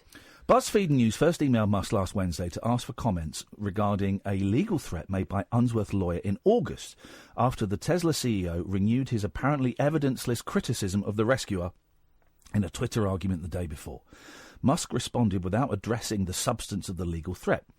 BuzzFeed News followed up twice, once on Wednesday and once on Thursday, and Musk responded with two separate emails. I don't know how he speaks like. I imagine it's like this. I suggest you call people you know in Thailand, find out what's actually going on, and stop defending child rapists, you effing asshole. Musk wrote in the first message. How very professional. He's an old single white guy from England who's been travelling to or living in Thailand for 30 to 40 years, mostly Pattaya Beach, until moving to Chiang Rai for a child bride who was about 12 years old at the time. That's very specific. That is very, very specific. As for this alleged threat of a lawsuit, which magically appeared when I raised the issue, I effing hope he sues me, he added. It's unclear why Musk believes the allegations against Unsworth or what evidence he has to support them. Musk did not provide proof of his claims to BuzzFeed News, and BuzzFeed News could not verify any of the claims after reporting on Unsworth's background. The Tesla CEO's continued campaign against Unsworth offers a glimpse into the new ability of some of the world's wealthiest and most powerful figures to directly attack private citizens who cross them, and will test the capacity of traditional legal tools against them. Okay. And it goes on and on and on and on and on. He's got a long-term girlfriend over there, and it goes on and on and on and on and on. I mean, it's just incredible, the arrogance of the man. Well, and people on Twitter are suggesting that really this smacks of racism, the fact that you would only go over there for that. Simon Day, of course, the guy who is part of the Paul Whitehouse's crew on the Fast Show and all that, he tweeted earlier on, here's some reasons to go to northern Thailand. The jungle, the beef and whole garlic curry, the people, the smell of lemongrass and petrol at the airport, the hills in the distance, the scousers selling jungle jaunts, the night market, the freedom. Man alive. 0344 499 1000. Quiet on the calls. I've not said... all it is, I've got to say the right combination of words, and you'll call in. That's all I've got to do. If only I could think what those words were. If you call in, we'll give you cash. Kick off your slippers. Don't go to bed. The party is just starting. You can sleep when you're dead. The Late Night Alternative with Iain Lee on Talk Radio. Phil says, Judas Priest do mention the crimes they commit in breaking the law. You just have to play it backwards. The crimes include scrumping for apples, heavy petting in the swimming pool, walking on the grass in the park, and nicking pick and mix from the sweet shop. Thank you very much indeed. We don't encourage any of those things. And we do not encourage any of those things. Don't kick the bins. So, what is a vaginal egg? Right. Tell me what a vaginal egg is. Gwyneth Paltrow was flogging these things. Jade, I think they were made of, and there was another one was made of rose quartz, right? And they're heavy, solid, egg-shaped stones. My mum used to have... Yes, so did my mum, and I'm wondering a bowl of where they all are now. What were they, right? My mum had like a big basket, and there must have been 25 of these, like, what, they stone china? Mm-hmm. China eggs, and they were all painted different colours. Some were very ornate, some were kind of like green, turquoisey, or as I like to say, turquoisey. Some were red, but big, but like a basket of them. My mum's were all like, well, jade sort of colour. Jade, yeah. What was that? I think that was just the 80s. What were that? Where? I've got no idea where they came from. Probably Habitat. In those days. Could be Habitat. Richard, stay there. We'll come to you in a second. So, Gwyneth Paltrow has this... No. Who? Gwyneth Paltrow. Nope. Paltrow? Yeah. Yeah, I would say Paltrow. Okay. Gwyneth Paltrow. Gwyneth. You say Bath, so you say Paltrow. Gwyneth Paltrow goes to Bath. Gwyneth Paltrow's in Bath. Well, whatever. Gwyneth... Would you say Alibaba? Alibaba. There we go. Alibaba. You'd say Alibaba. I would say Alibaba. Alibaba. So potato. Okay. Same thing, no one right? says, you know who we're talking about? No one says potato. That's why that song really annoys me. You say tomato, I say tomato. Yeah, fair enough. You say potato, I say... No one says potato. It's not a thing. She was just a lazy rhyme. Anyway, love eggs. Love eggs. They weren't love eggs. No. They jingle, don't they? Vaginal eggs. Do they jingle? Because that's a giveaway. I've heard you walking with them. I'd be scaring the birds off, wouldn't I? Love vaginal eggs. Stop me catching them. Goop, the new age lifestyle and publishing company founded by the actor Gwyneth Paltrow has agreed to pay a substantial settlement over unproven claims about the health benefits of infamous vaginal eggs, right? This woman is obsessed with us, like, messing about with something that's been working perfectly fine without our interference for centuries, right? Yeah. It self-cleans. But, so hang on, but she insists you should be steaming it. I want to look for a vaginal egg. Right? She thinks you should be steaming your fanny. Okay, don't do that. That's asking for trouble. Now, these eggs... Look at the size of them! She reckoned they would cultivate sexual energy, clear your chi pathways in the body, intensify femininity and invigorate your life force. That's what they're claiming still. But they've been done for claiming that it would, like, regulate your periods and balance hormones and stuff. I've got here 3 eggs. And stop your uterus prolapsing. Rose quartz yoni eggs with yoni wand set. I know what you're getting. Yoni is a posh word for your fanny. Is it? Mm. I've never heard that. Yeah, I think it's like a yoga type word. That was my nickname at school, Yoni. Yoni, where's your truth? I'm going to get you this for Christmas. The yoni egg is an egg-shaped, natural, semi-precious gemstone. It is inserted in the vaginal canal to aid strength, health, and something else that it doesn't say on here. Yeah, don't. I'm going to get you some from Etsy. No. What? Etsy? Yeah. What's that next to it?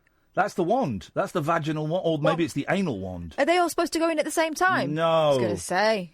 I'm not a pen tidy. By inserting the egg into the vagina and if you stand on your head, by inserting the egg into the vagina and squeezing the vaginal muscles as though you were trying to stop the flow of urine, then releasing, this helps strengthen, tighten, tones and cultivate sexual energy in the yoni. Alternatively, hang on. Don't put anything up that's not supposed to be there and just do the squeezing thing. Balancing the yin-yang energy of the fanny. Small is for women who have mastered the large and medium and now have the muscular strength to control small yoni egg. Rose quartz works deeply to open up and balance your heart chakra. It represents eternal and unconditional love, and it carries a feminine goddess energy of compassion, peace and healing. Flipping it. This is getting me horny. You stick it up your vagina. I will do. I would love to. This is why I dream of being a lady. God. Everyone's given it 5 stars. What a load of old rubbish. So she's got... But why is she in trouble for saying because it wasn't... kills your periods? She was saying it sort of...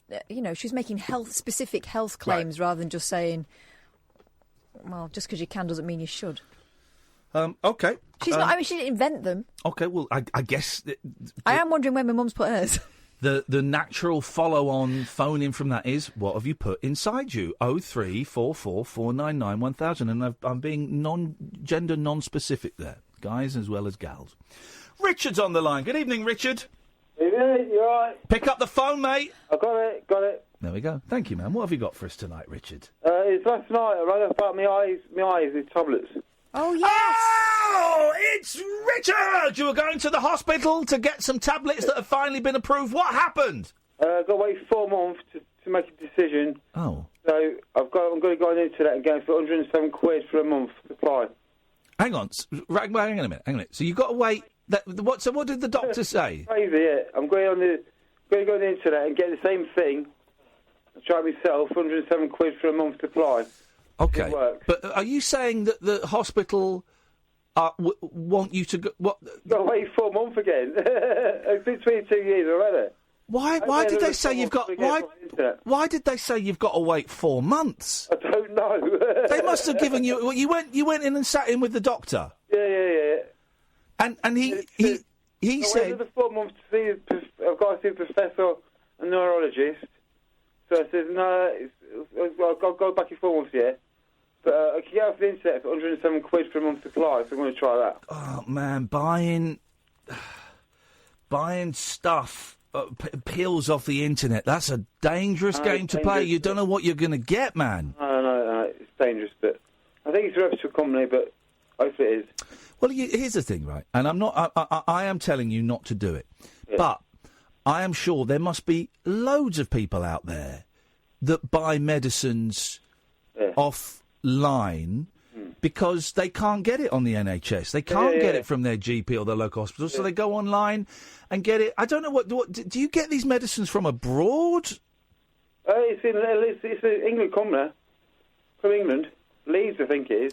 Well, maybe they get it. Maybe they get it from abroad. I remember years ago when Viagra. On the pillies. I remember when Viagra came out, and it was like, let's get some Viagra. Let's have a weekend. And I ordered, and this jiffy bag of like Viagra turned up, and wow. But that was when I was shoving anything in. Talk about things you put inside you, man alive. It should be all right. It's from Leeds. Oh, it's from Leeds, is it? Oh, well, it should be all right then if it's from Leeds. Yeah. Dude. There's £7 for 30 months to supply. Yeah. So I want to try it, if it works. Here's my theory. Why wait another 4 months if they know it's going to work? This is what they want. Why make wait another 4 months? Do you know what I mean? Because they're hoping you'll go away and pay for it yourself. Or you'll walk in front of a bus. One of those things. Okay, listen, man. I've got to say, don't buy stuff. I know you're not going to listen to me, but I have to say, don't buy drugs off the internet. Be careful, man. But let us know how it goes. Yeah, will do. All right, cheers then. All right, cheers, mate. Bye. Bye. Yeah, I bought a load of Viagra off the internet back in the day when I was shoving anything inside me that I could get. And it was legit. It was legit stuff. It did the trick. But there must be a little bit more to it than that. You've got to wait 4 months. What's that about, isn't it? It feels like they're putting him on ice again. Doesn't it just? 0344 499 1000 is the telephone number. This is the Late Night Alternative, weeknights from 10 with Iain Lee and Katherine Boyle on Talk Radio. Whispering lunar incantations for cross-parents, cross-dressers. Yeah. Did you know this about me? And cross-rail workers. Steel and polycarbonate. The Late Night Alternative with Iain Lee. I've got a very poor internet connection. On Talk Radio. 0344 499 1000, Monday to Friday. We've got a couple of shows coming up. One is in Brighton in a couple of weeks. It's sold out, but we're going to try and book one in Brighton for March of next year. And maybe we'll try see if we can find a slightly bigger venue. It's a great venue there, the Carolina Brunswick. I do like it. There's a good vibe. Great vibe. Great venue, but we sell it out. Maybe we could try. I'll have a look. This is my plan Friday, is to have a look. Bath, we are at the Rondo Theatre in November. 60% of tickets gone already. IanLee.com/event. I've also got the gentleman that does my website is going to, after Kath's suggestion, is going to get a little mailing list up and running, which you'll be able to sign up to soon. I'll let you know, and you'll get updates and things like that. We've also got a show in London on December the 9th. But I've not even put the tickets on sale for that yet. And we're hopefully going to go back to Glasgow next March. They've sent me a couple of dates. Oh, good. So we need to look at dates. And we'll do the same thing, do like an early evening, late afternoon kind of show. And also, December the 2nd, I'll talk about this a bit closer to time, but I'm going to be, is it Yorkshire we're going to the Reece Dinsdale? Oh, right, yes, thing. It is Yorkshire. We're going to go to I'm hosting a screening of Threads with Reece Dinsdale. A fantastic little sort of art centre place. And December the 2nd, tickets, and then there'll be a Q&A at the end. I'll be doing a Q&A with Reece. And you've never seen Threads. You're going to come up for it? Yeah, I think I will. It'll be fun. Maybe we can see... I think it's on a Sunday, actually. Maybe we can... I don't know. Maybe we'll December 2nd, the Square Chapel in Halifax. Halifax. Okay, that's a Sunday, isn't it? The 2nd, yeah. I think. Okay, well, maybe we'll see if we can... Maybe go up the night before and do like a game of tag, or do something that the listeners can kind of get involved in. Maybe we do a rabbit hole up there the day before. It's an idea. Let me speak to the venue. Because maybe we can do something there the day before. I don't know, but it looks like a great venue. But imagine that, watching Threads for your first time with the star of it. Spoiler alert, he dies. Oh. Spoiler alert, everybody dies. It's grim, man. But that's going to be... Reece was tweeted about it, and I retweeted and went, yeah, it should be a right laugh. And he said, yeah, probably best not to do it for a first date. That's going to be great fun. I can't wait for that. 0344 499 1000. In fact, I should list that one on my website. I'll do that tomorrow. Evening, Paul! Ah, Iain, Kath, you're looking lovely tonight. You dirty boy! That's a smashing blouse you had on at the weekend, Kath. Thank you. Oh, thanks. This guy's. He knows all the lines. This guy's. You look like a human My Little Pony crossed with a rainbow. Beautiful. That's exactly the look I was going for. What the hell? Yes. I've got a complaint to make, I'm afraid. Okay, you've come through to the complaints quarter. Yeah. Every Wednesday night between 11:46 and midnight, it's complaints quarter. 03444991000. Away you go. You've let Kath down. Oh. You've let your wonderful producer down. Hang on. They're one and the same person. Hang on a minute. I don't have a wonderful. I don't. Are you saying Sam as the producer? No, Kath's the producer. Oh, you don't know that. She's the boss. Double letdown. Yeah, you're right. Go on. She's the boss. You've let all the listeners down, and you let me down, and worst of all, you let yourself down. I'm gonna punch you down in a minute. What the hell are you talking about? Oh, I'll grab you by the ghoulies if you try and punch me. Oh, cheeky! He knows the technique. Pop them Viagra. Hey, I won't have to grab you by the ghoulies then. Yeah.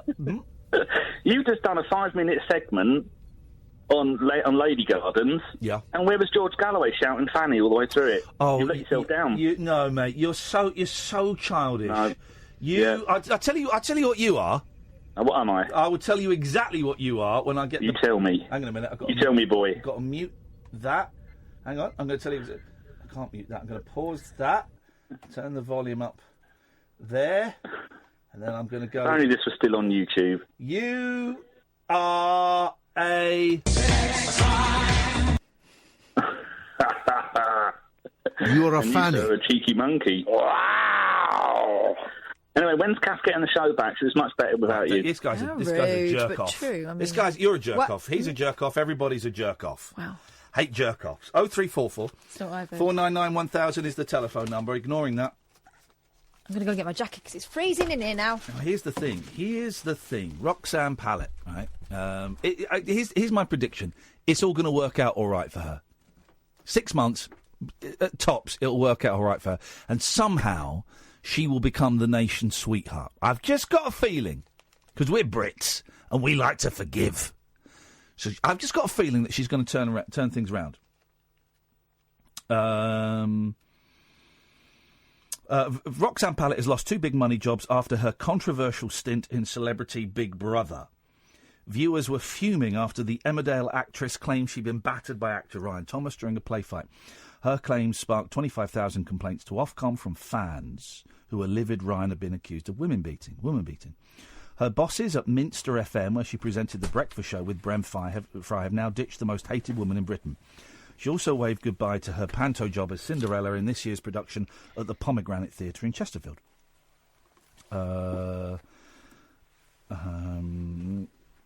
Minister FM boss, listen to this is damning. Bridget Davis said Roxanne will not be returning to Minster FM. She said to Emma last night on the interview she was going to go and take some time out to reflect and address some issues. We hope that goes well for her and that she gets the help and support that she needs. Won't be getting it from us. A statement from the panto producer says Roxanne Pallett has decided to step down from her upcoming role as Cinderella. Telly host Jeremy Vine revealed he feared Roxanne would attempt suicide if he was too tough interviewing her. He said, I'm sitting here thinking she could take her life tomorrow and we've got all these people carrying pitchforks, probably want her to die. But it's not pitchfork journalism. Now, here's the thing. Right? Before she went into the jungle, she filmed another show, another reality show, Bear Grylls Celebrity Island, which starts, I think, in a week or two, because I've seen some trailers for it. Sunday it starts. Disgraced Roxanne will return to TV on Sunday night. What terrible timing for her. What great timing for Celebrity Island with Bear Grylls. Great timing for those guys. They must have been rubbing their hands with glee. The CBB staff filmed Celebrity Island with Bear Grylls earlier this year. And just like her drama queen antics in the CBB house, she drove her fellow islanders mad with her behaviour.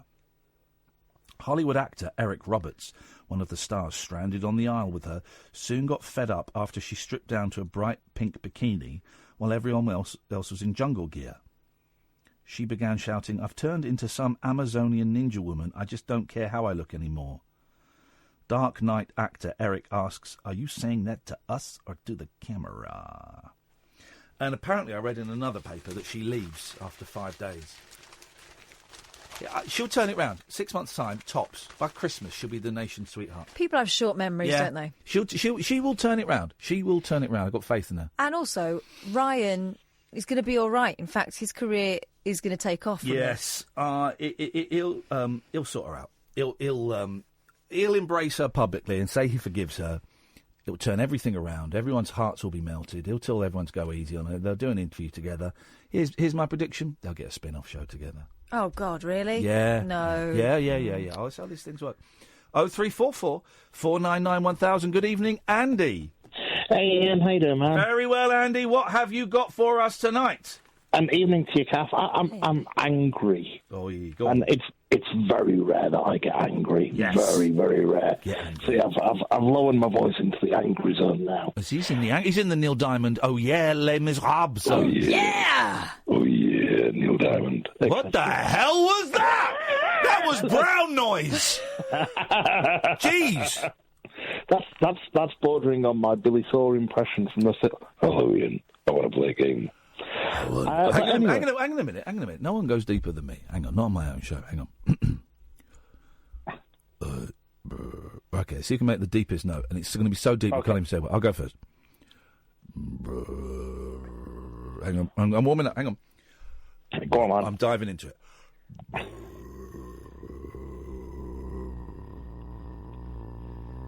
Beat that. It's higher. That's higher, but louder. He's louder. What he's doing is he's doing it louder and gruffer. That was higher, wasn't it? Well, in that case, do you want to hear my Pingu impression? No, hang on a minute, because I want verification. Who got the lower noise? Well, it's not. Not asking you. You're the other competitor, Catherine. I think it was Andy, wasn't it? Sam. No, Sam. Thank you, Sam. Sam, these are good. No, I think Ian got it. Oh, we're going to have to hear it again. Okay. Arm wrestle, Kath and Sam. It's the only way. Shut up. Oh. Beat that. He's doing it louder and gruffer. That'll be sending the elephants at London Zoo nuts. Go, boy. Hello, Ian. I want to play a game. Hello. See, I can do that. Hello, Andy. I want to play a game. But I was going deeper than that. Percy. Please stop doing your Phyllis. Put your Phyllis away. Oh, he's a sexy man. This isn't. You're forgetting how important this is. Who did the lower noise? I think it was me, wasn't it? Shut up. Right, Sam. No, it was you second time. Shut up, Sam. You say it. Yeah, Ian, it's you. And who, Catherine? It was me. Yes. Thank you very much indeed. I am the champion. Stick it up your bum. Okay, Andy. Now we know that I'm the best at doing low noises. What point would you like to make, please? Do you know the thing is though? You might be the best in doing. You might be the best in doing. But I bet you can't do the best Pingu impression, can you? I don't really know what Pingu sounds like. That's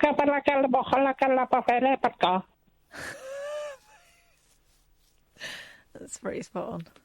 This guy's some kind of deviant. Hey, listen. What have you called him for? Like I said, I'm angry. I've got here all excited. I was just like, oh my god, you come into Sheffield when you were talking about the threads with Reese Dugdale or whatever his name is. Yes. Halifax for threads. What are you doing? Well, no, we're not showing it I know it's set in Sheffield. Yeah. But we are not showing it in Sheffield. Well, I'm not even showing it. I'm not even getting paid for it. I'm just doing it because I said I'd love to do it. So you're going to pop round to mine afterwards so we can watch it together, right? No. Come to Halifax and watch Threads in a cinema with other people. With the star of Threads, Reese Dinsdale. As a Sheffielder, I feel like somebody has to be there to represent it. Well, come then. So, and you say it's the 2nd of December? Yes. I'll just check my diary. Crying out, you've got nothing to do apart from watch a man dump on a coffee table. Yes, there is a reason for me saying that, guys. It's not just a homophobic slur. There is backstory. Well, backstory being the operative word. Well, literally. All right. All right, man. What? Can I ask you a really quick question? Oh God, yeah. Yes. You know the Roxanne palette thing. Yeah. when you were going in the jungle, yes, did they ever say to you, look, this is the kind of storyline that we've got bordered? Do you think it might all be a storyline when they've gone, if you can make yourself unpopular? No, they never mentioned that. I don't think they don't have any like storylines boarded because they got no idea what's going to happen.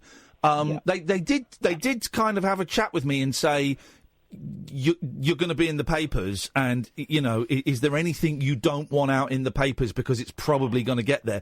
And I sat and had a good, honest chat with the producers about drugs and about my divorce and about all kinds of stuff. And they said, is there anything you don't want in the papers? Because if you don't want it in there, don't do this show. And I said, well, the divorce is still a bit secret at the moment, but if it gets out, it gets out. And I don't care if the drug stuff gets out. My kids aren't going to read the Star or the Sun. So it's cool. But no, you can't storyboard it because no one knew that that Ryan was going to play fight her and that she was going to make up that she'd been attacked. You see, there's just part of me that thinks, did they storyboard a little bit so that if they said to Ryan, well, if you do this, you can be the hero? No. But I'm just very cynical. But of course you're cynical. No. I trust your opinion on mate, that. Having worked on I'm a Celebrity, worked on Big Brother, that is a definite no. Okay. Here's a little thing I'll let you in. Occasionally people would go into the house to set up props and things, and you might see some people there occasionally. And I know that in the series that Rylan was in, he got let out to rehearse for another show. But there's no storyboarding. Might the diary room steer them in a certain direction? I don't know about that. All I know is in the jungle they didn't, except to get us to tell what had happened in the day. They would say, so what happened to you in the day? Tell us, describe what happened. But at no point did they ever say... Although they'd ask questions like, so how do you feel you're being treated by the others? But that was as leading as it went. They didn't go, do you think Amir is talking about you behind your back? They didn't do any of that. God, that's not storyboarded. Get out! How dare you criticise? Go away, weirdo! Well, it's got me angry now. 0344 499 1000. This is Talk Radio. The Late Night Alternative with Iain Lee on Talk Radio. We have ways of making you talk.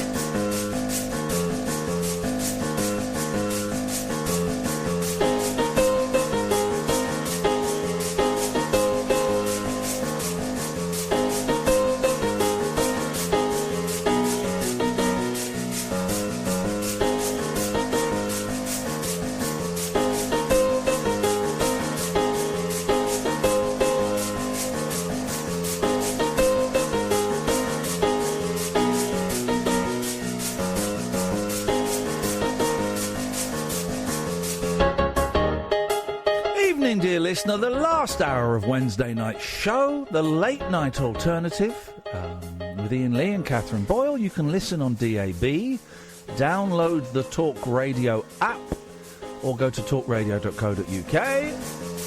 Paul Ross will be on at 1 o'clock. Busy old show tonight. We've talked about Novichok. We've talked about the dangling man. We've talked about Elon Musk. We've talked about vaginal balls. And that's kind of covered everything, isn't it? I've just seen the most amazing tweet from the quite interesting account. Oh, yeah? Only because Danny Baker's commented on it. Yes. The christening cake for the grandson of Louis XIV used pastry and clockwork to depict his birth through a marzipan vagina. Can we see a photograph of that? Sadly, if they had clockworks, then they must have had cameras. They must have done, mustn't they? That's how it works. You can call in any time you want about anything you want. I've given you a list of stuff that we talked about. Danny Baker DM'd me a really good topic yesterday. I'm not quite sure how we get our head around doing it, because it would involve a little bit of work on your part, dear listener. So why don't I announce it now, and we'll see about maybe doing it tomorrow, right? But it involves you having a VHS video recorder. And where is it? Involves you having a VHS video recorder and a load of tapes that you've not been through for years. So Danny tweeted me, Iain, forgive the presumption, but one of these nights, ask if anyone still has any unlabelled VHS tapes and what they think might be on them. If they still have a player, going through the recordings is dynamite. So can we do that tomorrow? So you might have it in the loft or in the garage, or you might still have a VHS under your telly. You never know. I want to set mine up under my telly, but there's so much. I had to buy a new DVD. I had to buy a new DVD player because my DVD player was playing my Tim and Eric Season 2, or Green. Oh. So I bought a new DVD player. It was only 30 quid, multi-region. And I put the Tim and Eric DVD in, and it played it Green. So that was a waste of money. But I'd lost the remote control for the first DVD player, so I kind of justified it for that.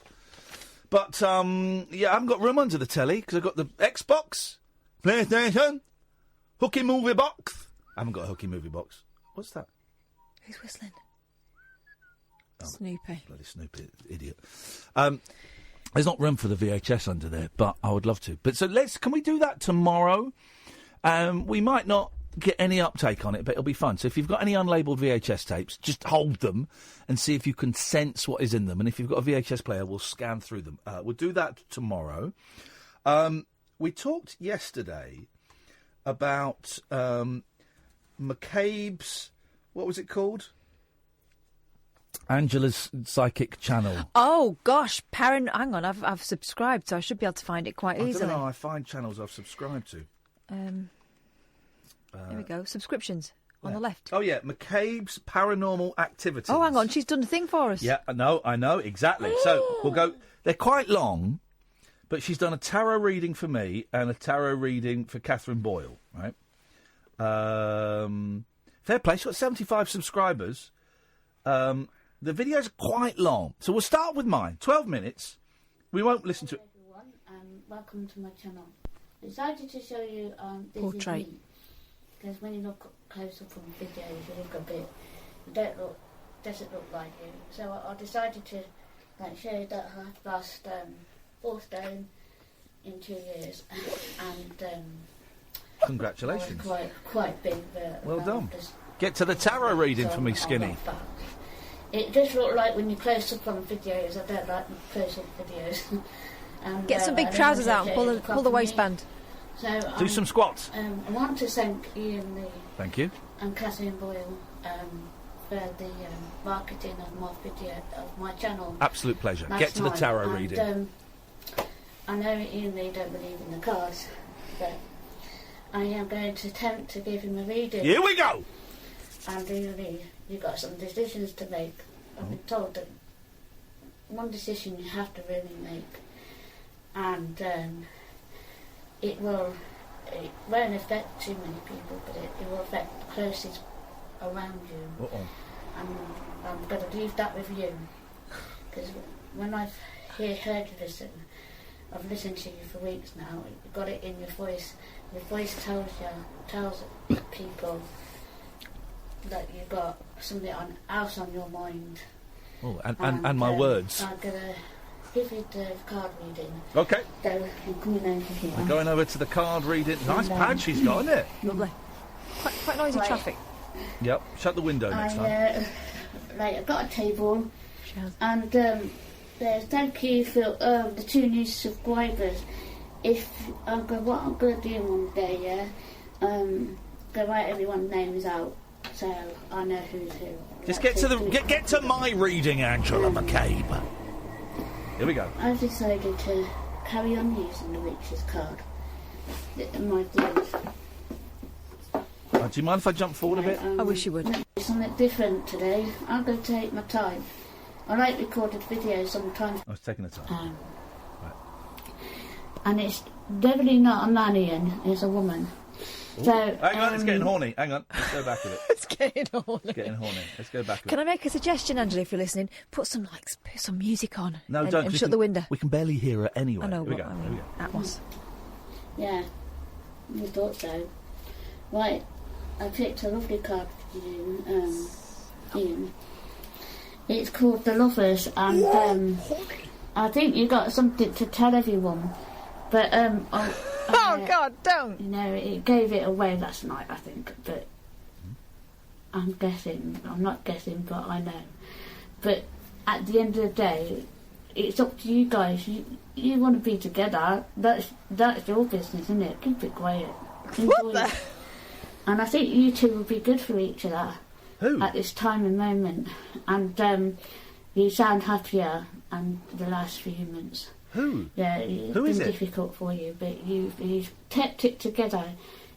Your sense of humour has brought it out on you even when you've got a bad night on your radio, you just let it all out. Yep. Why not? Why not? As if she can smell this studio. The lovers tend to be a good friendship. You've got a good friendship. And it's definitely not a man, Ian. Well, thank God for that! So, not there's you anything wrong have with this it. really bonding with this lady. And What's her name and you phone think number? the world of her, and you always have. What's her phone number? And she's close by, yeah. And I want to take this card. It could also Is it be you, a Kath? friendship. I think so, mate. You're close by. Not I'm thought a bit of too close. in your circle. And there's a lady around you, and there's quite a few people around you that really take care of you, care of you, what we don't see, because it's not our business anyway, as listeners. But I think this card has given it away. So I'll leave that one with you, yeah? And, There's a card with her phone number on. Here we go. Yeah, that goes with that. You could give somebody a gift that you love. It's a gift of it's like a thank you gift more than anything. You're going to give this lady a gift, and you take her for granted a little bit, and but she don't mind because she takes it because she's been with you a long time. So Actually, I think it is me. I want a present. She takes it because she's been with you a long time? Wow. Your sister. Let's have a little bit more. Here we go. Always the next card. Here we go. This might be something. Sorry, guys. This is very self-indulgent. But Jerry, I'll come to you in a bit. 0344 499 1000. And then, the Empress, I'm not sure, but I think someone around you is pregnant. That this lady shows... What the heck? That escalated quickly. It's gone from being in love to taking her for granted to getting her pregnant. Well, you gave her a gift. Flippin' heck! Can I take the present back? There's a pregnancy on the way around this lady. I bloody hope not. She might be taking time off. I wonder, but I'm not going to say anything. You said quite a lot, Angela. She's pregnant. This lady is very pregnant. Or you're not. Or you got. I don't know your situation outside of the radio, but this lady is having a baby. I am not pregnant. So you can tell by the Empress. The Empress means that it's going to be a good pregnancy, and it's going to be a boy. What? Blimey. Okay, well, there's my reading that I'm going out with someone. I have been for a long time. That I take her for granted, and I've got her pregnant. Well. Okay, now let's go to Kath. Wouldn't it be funny if Kath's was you're expecting a baby? Thank you, more than Angela. funny, it'd be a bloody miracle. Thank you very much, Angela. That was very, very kind. This is. Let's go to Kath. Oh, the Ouija board's out for you. You ready? Right. Good afternoon, everybody. Greetings. All around the world and all that. Oh, Anyway, I like her. She's great, isn't she? This is especially for Catherine Boyle. Doing the Ouija board for you, mate. Oh! To my channel, and I'll do the reading in a bit. Yeah. I always do a reading on a video for all my newspapers. So what I'll do, I'll write everyone's name, or can they inbox me your name so I can write it all out. I like to do it properly, Thank you, Angela. That's me, I'm afraid. I'm quite forward. What was that noise? But I just wanted to show. What was that? Rewind it. Board. Did someone just drop their guts? That's me, I'm afraid. I'm quite forward. But I just wanted to show. That was a ghostly fart from the other side. This is a board I take out. Do any of your deceased relatives, were they farting? Yes, my Grandad Joe. It's Grandad Joe's in the video! Sounded just like him. I've got a new one, but if you check one of my... That is a sexy Ouija board. Spirit is in there, but it's too heavy to get out, and it was rather expensive because of the glass. All right. Anybody comes on. Here we go. she's sorry. Oh, let's get to the here bit we where go. she's. And I could ask it, but people might accuse me. So I haven't got anyone else, but I'll give it a go. And would you like to show yourself to Catherine? She's doing the Ouija board. Catherine, pay attention. Don't look at your computer. Look at this. This is important.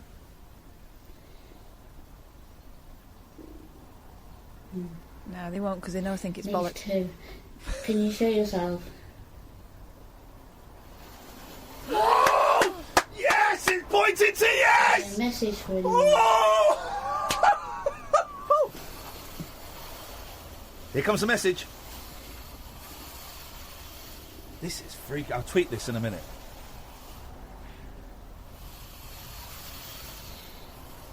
That noise.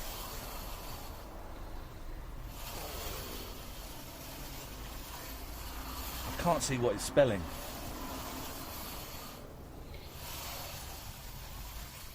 This is weird. The Ouija board. Oh, that's Peter. Is that my? I don't know if that. Do you know a Peter? Do you know a Peter? Yeah. Who's dead? No, he's my Oh, dad. he's got me Maybe he dead. spelt it wrong. Here's the thing. Here's the thing, and I will tweet this. This is incredible.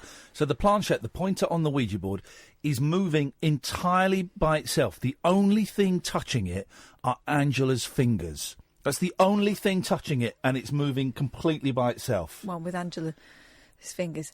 And Peter, your dad. Yeah. When was the last time you spoke to him? He was texting me this afternoon, or was he? Well, he's texting Angela now. Okay. I'll try and keep it like that, but because my hands are quite like heavy. Heavy-handed. Is that my uncle? What? Your uncle? Do you know Catherine Boyle? It's gone to no for uncle. It's gone to yes for knows you. What relation? Are you a friend? Are you a friend? No, of course not. She's a cow. Would you like to give her a message, or would you like to do this in private? Yeah. Okay, Peter. Catherine, I don't know how to do it in... It's all right, you texted me. In private. It's fine. You know, when you do live to one-to-one. Would you like to give a quick message to Catherine? Put the kettle on, calf. Can you sit in for the hot point man this afternoon, is what he was sending me. Spelling a message. Spelling a ghostly message. Is it about boilers? W A T. What can that spell? Does that mean anything to Ian, you? isn't it? Said I miss you. There's shelter under the table. There's nothing under the table. So the message was, I miss you, and brilliantly, the cameraman is now filming under the table to show us there is nothing under the table that could have been moving the pointer. And again, I've got to stress, there's nothing touching the pointer apart from Angela's fingers. That's it. No. That is it. So my hands are... is this real? Now, what she's done to indicate is it real, to show that she's not doing it, she's only put one finger on, asked if it's real, and it's still moved to yes. Legit. Hang on, let me try it on this computer mouse. Are you real? Okay. Pointed to no, though, didn't Would you it? like a private reading for Catherine Boyle from Talk Radio? Yes. Yeah. What's a private reading, Catherine? Does that mean I have to go over there quietly? And that'll be £500. I'll tweet that now if you want to have Angela, thank you very I much. want to know what the cards say. She does the cards as well. There's another 15 minutes that you can watch in your own leisure time. 03444991000. This is Talk Radio. A star-crossed soapbox for sailor boys, stable girls, I'm on the edge. and stripper grands. It depends who you're with and it depends on the situation. Late night speech radio with a difference. Thank you. The late night alternative with Iain Lee on Talk Radio. Hang on, because someone, Dia just said, you missed the best bit. She takes her fingers off the planchette and asks it a question, and something amazing happens. So let's have a look. Would you like to... If you can... you know Peter and Spirit. I'm not touching anything. She's taken her hands off. Look, there's Something amazing is going to happen. hot Here we in go. The temperature gets hot. It can either be freezing or Hot. Something like it goes hot or cold. Yeah. Would you like to? Take Would you your- like to talk to Catherine? She's put her If finger she's back ill? on. Yeah, I think so. I think someone tried to contact you, Catherine. Yeah, he texted me. If you could pop by, if anyone knows how to do one-to-one live videos, like if I was doing that like that, and I'm gonna leave it like that. I'm She's gonna say, not touching I'm it gonna now. say, Something "Can amazing you is going to move? happen. Peter, can you move? She's not touching it.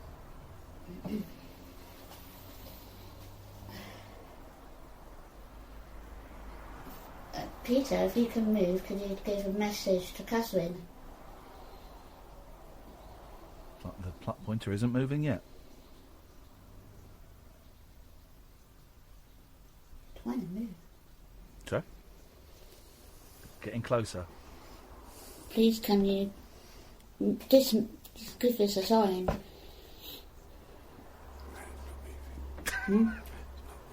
I heard a voice then. Did you hear a ghostly voice from Saying, beyond the "No, grave? it's not moving." Hang on. Please, can you just give us a sign?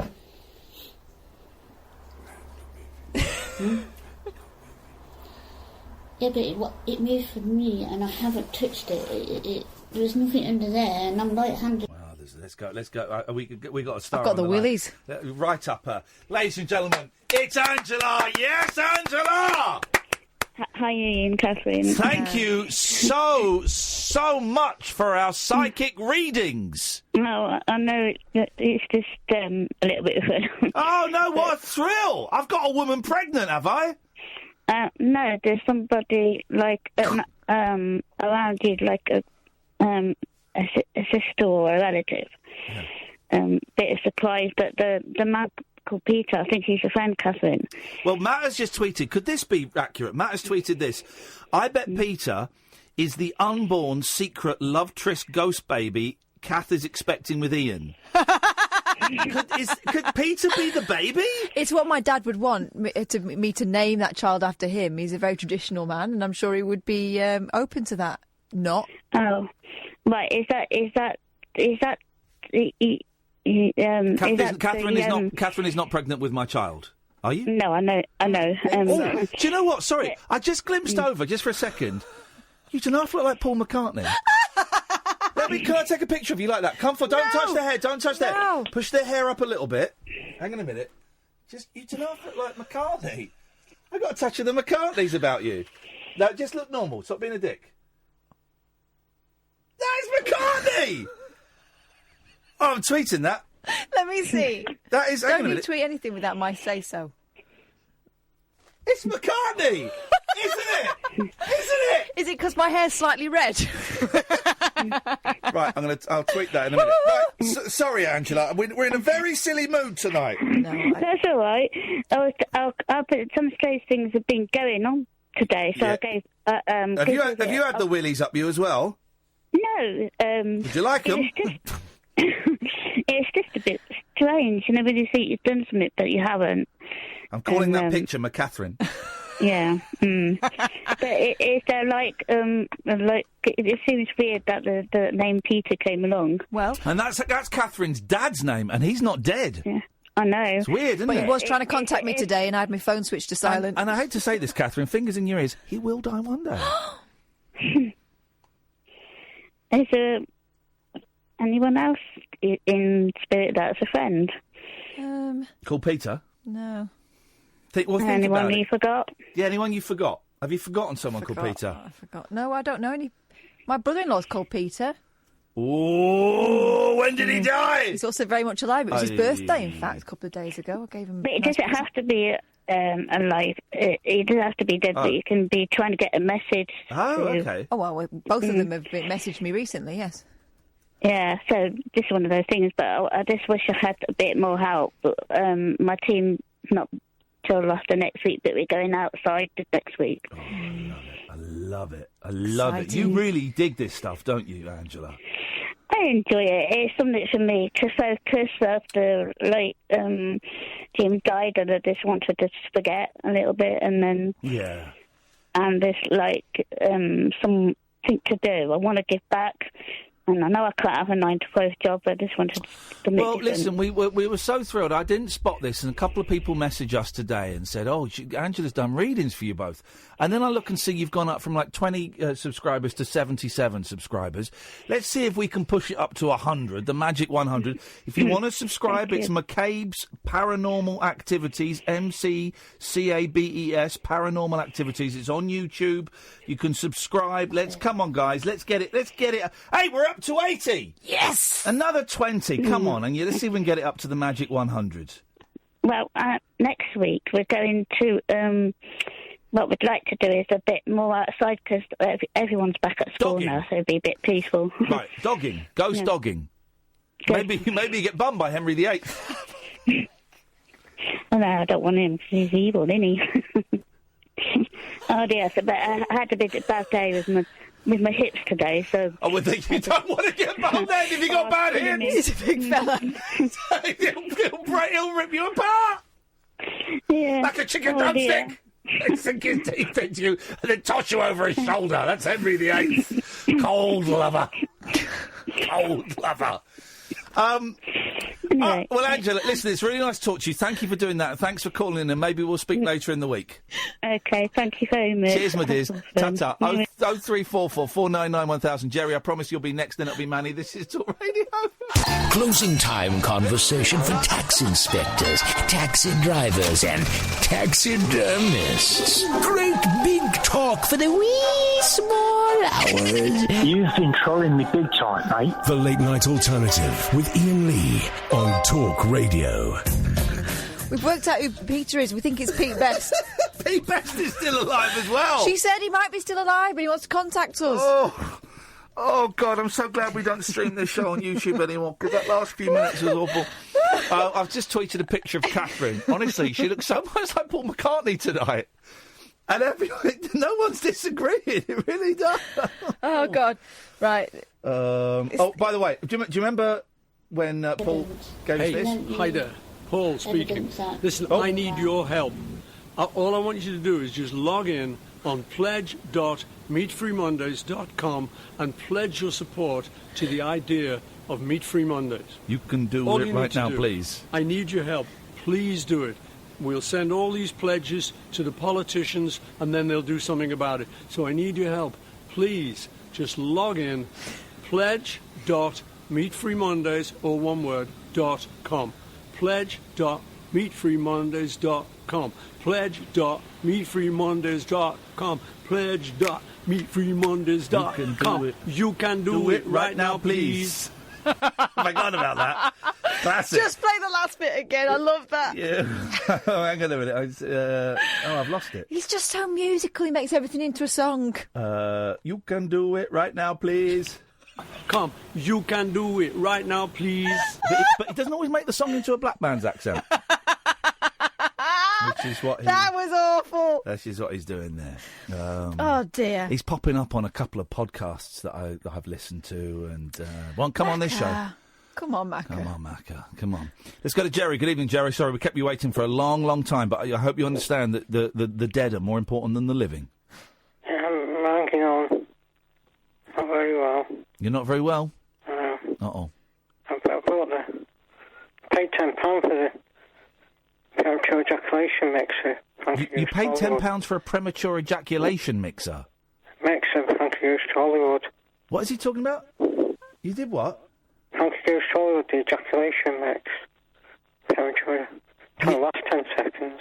Oh, I see. He's doing a joke? He's doing a... Well... He's doing a Jerry joke, so, I mean, he's saying words that are meant to be... No, it's not! That's the thing! You can't blame it on the delivery! Your jokes are rubbish! Don't blame it on the Parkinson's! It's your jokes! It's amazing I was on Saturday, though. Yeah. Can't really be good. I'm crap again. Cracker Jack! Is that voice That bloke has it right. I think Ryan and that woman are up to something. I think she's set up so Ryan wins it, gets the money, and then he shares it. Who wins? Who won? What? Are you talking about the Major on The Millionaire? The Big Brother thing. Oh, the Big Brother thing. Oh, you think that he's... Oh, that right. Well, he doesn't win any money, though. Don't they? What do they win? The celebrity... They don't... They win a career for 6 months, and they win tens of thousands of pounds as their fee. They don't win anything. Oh, they might get, like, a badge. It's like Paul Ross's quiz. Yeah, well, Toff didn't win anything in the jungle apart from a renewed career. That was the prize. But we also got paid tens of thousands of pounds. Although I was the lowest paid person in the jungle. But can you believe that? And I gave them the most value, and I got the least amount of money. Is Kath going to take a pregnancy test like on air? No, she's not. Go away. You've been very, very naughty tonight, Jerry. And Parkinson's or not. Come on, a little bit of respect for Kath's unborn baby. And now we've got the DNA results in, and it turns out that Manny, you're the father. Oh my God! Yeah, man, you're going well, to look, Manny again, Manny. It's more likely to be you, Manny, than anyone else. Hello. Hello. I'm you, Ian. Cat. You do make more bloody evenings. Hang on a minute. I should have shut the door earlier. The vibe just got sucked totally out of the room there. You just said you make his evening. Why are you doing that? Well, because he's ruining mine. Don't talk to him like that. He's the father of my child. He's ruining my vibe. Why would you let him put himself inside you? He's sucked the vibe out. It's like we've invited a skeleton in and we're interviewing it. Hello. Dear God, Manny man. How are you? Come on! I've come to tell you something, sir. Okay, go on. What's this? I walked past... Well, I went to town today. Yeah. I thought I'd tell you today. A telly? No, I said I thought I'll tell you. Okay, I thought you said... Well, I thought you said... you said you bought a telly. I thought you said you bought a teddy.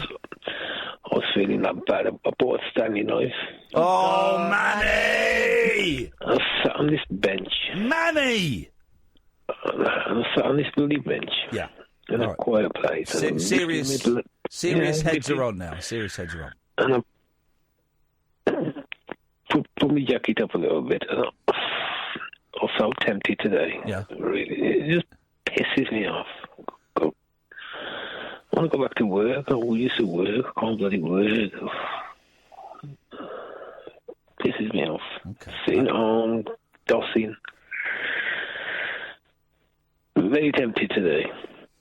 What stopped you? Wasted £1 on a bloody Stanley knife? It'd be a crap Stanley knife for a quiz. What stopped you?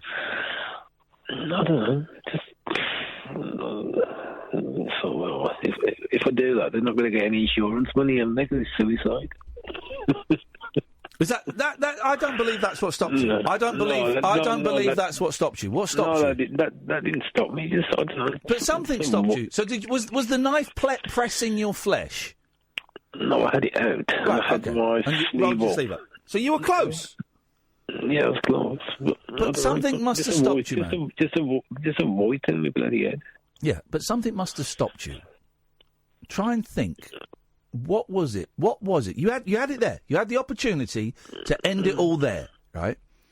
And you chose not to. You chose to roll your sleeve down and go home. So what happened? What changed?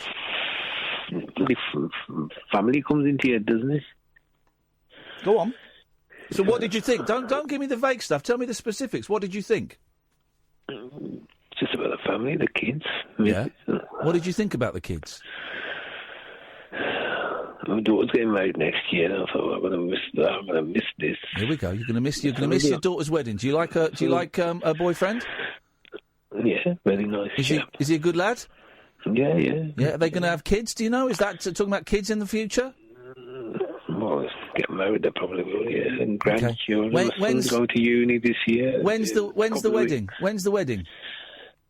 Bank holiday, August next year. Okay, so you've got literally a year away. And who's going to university? Your grandson's going to university? No, my son. Your son is going to university. What's he going to study?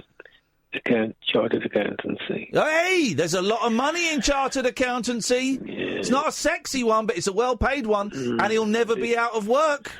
This one's a dentist, the one that's getting married. The one who's getting married after her, she's a teacher, but she packed the teaching in. She works for an IT company. Yeah. Is she happy? Is she happy with the change? Yeah. Enjoying it? Doesn't regret it? No, she's done teaching for the year. Yeah. So how many kids have you got, Manny? 3. 3. 2 daughters and a boy? Yeah. Okay. So the one who's getting married, did you say, was a dentist? Yeah, she's a dentist. How does she put up with looking in people's dirty mouths? I couldn't do that, could you? Putting your fingers in someone's dirty mouth. Well, gloves and everything there, don't I? What, and having to operate that sucky-outy machine? Well, they must use everything, don't they? They use everything. Has she ever told you that sometimes if she gets a rude patient, sometimes she pulls out their teeth a little bit harder than she needs to? Has she ever mentioned that? She's got a patient who's never brushed her teeth with toothpaste, just uses salt. Salt? Well, I know that coal is good for cleaning your teeth, but salt. I bet that smells a bit whiffy, doesn't it? Must do.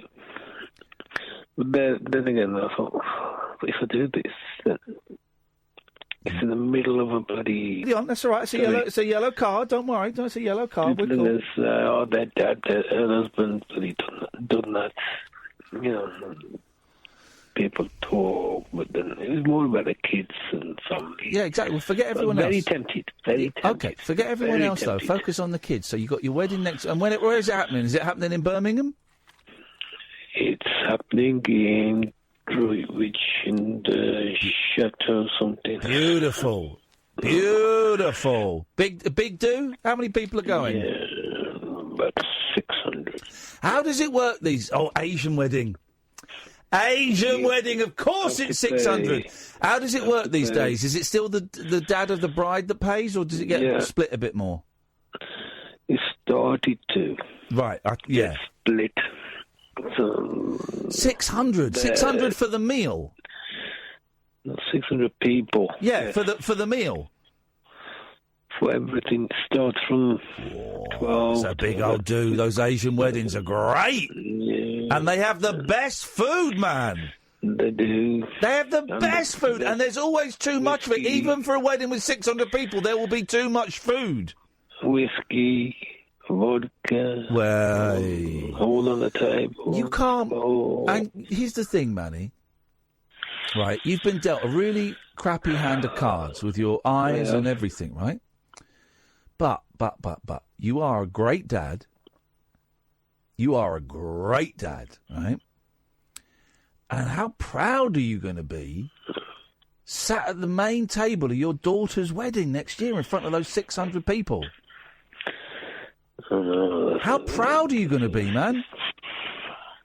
I know, but it puts you down sometimes. I know it puts you down. And that's why you've got to set yourself little targets to meet in the future. And you've got a massive. A little target could be like, right, I'm going to have a really nice meal on Sunday night. Right? That can be a little target. You've got the wedding of your little baby in under a year, man. It's not that. It's since when I left school in '87. Yeah. I started work 2 months after. I've always worked. That bloody gets me down, that does. Yeah. Yeah, I've worked for nearly 9 years now. All right, then we need to find you a job. Nobody gives you... I've been to a job centre, nobody gives you... We need to find you a job, Manny.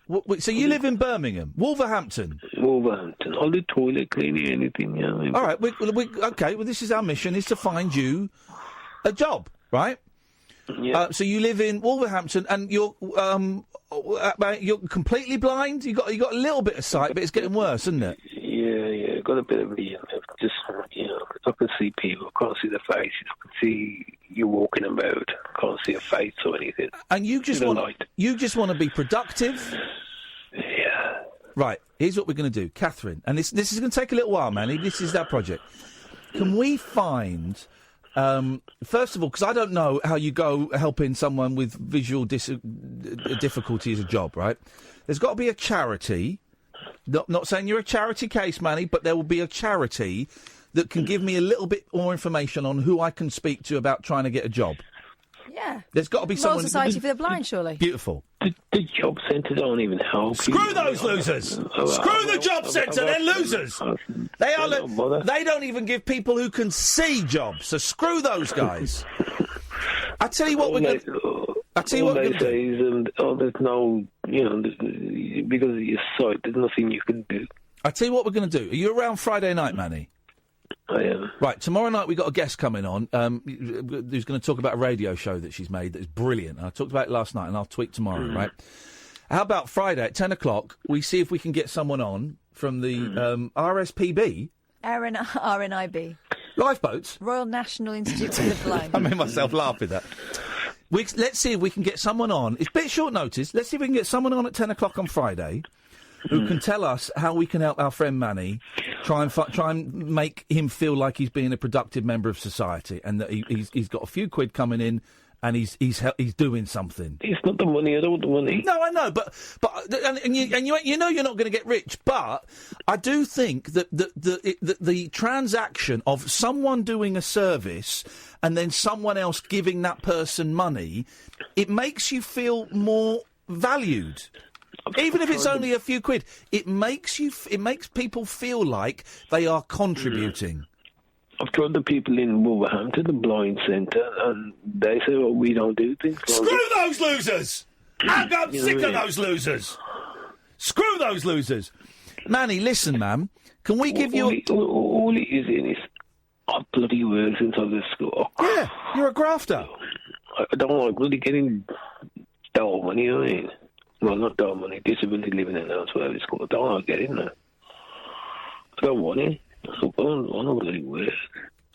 You're worthless without a job. You feel worthless. You're rude. You know what I mean? All right, listen, Manny. Let's speak on Friday night at 10 o'clock. Okay. All right, we'll give you a call, and hopefully you'll be around. Hopefully we'll get someone from the Royal Lifeboat Association to talk. And we might not be able to get someone. We might not be able to get someone because it's late at night. But if not, we'll sort something out. And we're going to get you a job, brother. Good. Because I don't want you to kill yourself. And if you're only going to, if you're killing yourself because you ain't got a job, well, I think we can fix that. I think we can fix it. Hope so. Right? And Kat. Yes. You look after my baby. Who's All the right, baby? you look after the ones you've already got, and I'll do my bit. Promise. Okay. I want you to make a promise. Promise you ain't going to kill yourself this week. Promise me that. No. Thank you, brother. We will speak on Friday. Okay. Take care, man. Bye, Manny. Love you, Manny. Bye-bye. Bye-bye. Bye-bye. We're going to sort this out. It's just a matter of getting the right person. I'm not having a brother kill himself because he ain't got a job. I'm not having that. I'm not having that. That is not a valid reason to do it because I think we can sort something out. He's a good man who's been dealt a really bad. He went blind in an industrial accident. Hard worker, grafter, went blind in an industrial accident. Had a terrible 12 months with his dad dying on a plane. Dad died on a plane. And he's been close to the edge a bit. And hearing that story, and thank you for the honesty, Manny, I appreciate that. Hearing that has broken my heart. I'm not going to let you kill yourself, though, because you ain't got a job. I'm not letting you do it. You're going to be there for your daughter's wedding. That is happening. Those Asian weddings. Big old deals. Great food, man. Great food. Last 15 minutes of the show before Paul Ross, 0344 499 1000. This is Talk Radio. The Late Night Alternative with Iain Lee on Talk Radio. We'll get you talking. Well, we're in trouble with Fiona. Uh-oh! Has she fired Manny from previous jobs? Well, the baby theme continues. First time listening to you two, and I'm now way past my bedtime. Now, one of you has to get up with the baby in the morning and bring me tea. 2 sugars. Wouldn't refuse a pastry either. OK, well, I'll tell you what, I'll do it. Where does she live? Doesn't say. It doesn't matter, I'll go and do it. Tell me, just give us your address, postcard, I'll pop it in the old satellite navigational system. I shall pop over there and I shall sort you out. But your baby will end up wearing, I don't know, a suit You like doing that, don't you? Dressing No, I babies up? didn't. My wife wouldn't let me. But Bob Mortimer told me that the funniest thing that you can do with babies is lie them on the bed and then sort of lie a suit over them so it looks like they're wearing a suit. But my wife wouldn't let me for some reason. But, I mean, Fiona's going to be in bed. She won't know what you're doing. I'm not going to play around with the listener's baby while the mum's asleep. That would be weird. She's going to be lazy and lie in bed, then you will look after the baby the way you see fit. Let's go to Ben. Good evening, Ben. Oh, hello, Doge. I just wanted to say about Manny. He sounded very down, but he did the right thing, talking. Yeah, exactly. That's it. You've got to talk it out. You've got to talk it out. Too many people killing themselves when a little bit of talking out just doesn't solve the problems immediately, but it eases the pressure a bit.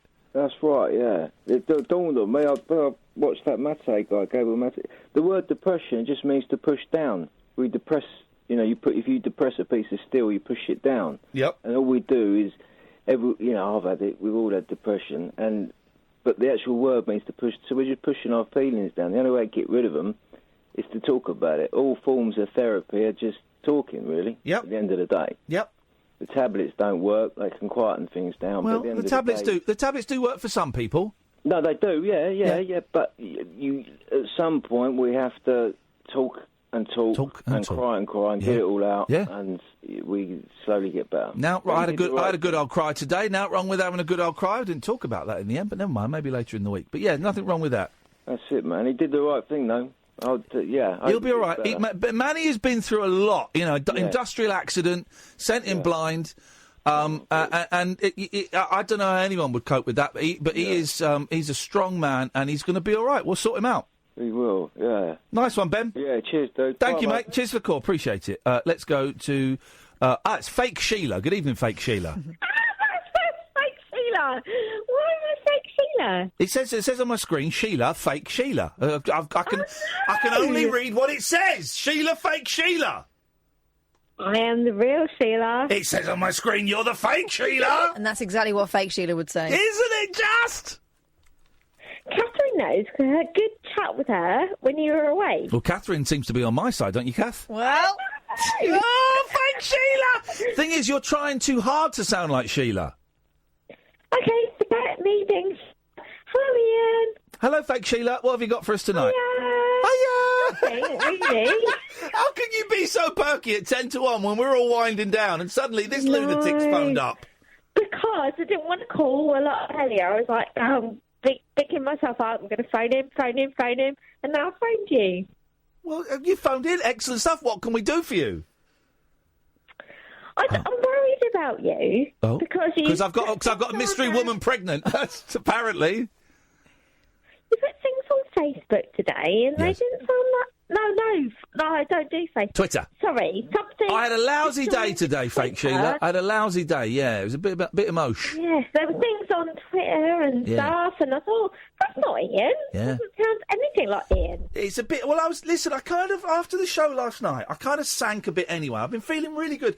I'm going to say I've been feeling happy recently. Come in, Paul Ross. I've been feeling happy. And then just last night, I could feel myself kind of sinking down a bit emotionally. And then today, I just had some dealings, which there's not really time to talk about. I'll talk about it tomorrow, with the Scouting Association. And Paul Ross, you sent me a lovely DM. Thank you, mate. I didn't reply. Do you know that, Ian? I know. My best mates had the same thing. Yeah. Not with Scouting, but the same issue. Yeah. And it's affected his whole life. And I didn't know that. And it's really made me understand everything. Yeah. Okay. Well, thank you. I'm glad that you understand. Life sucks sometimes, doesn't it? It absolutely does. It but does.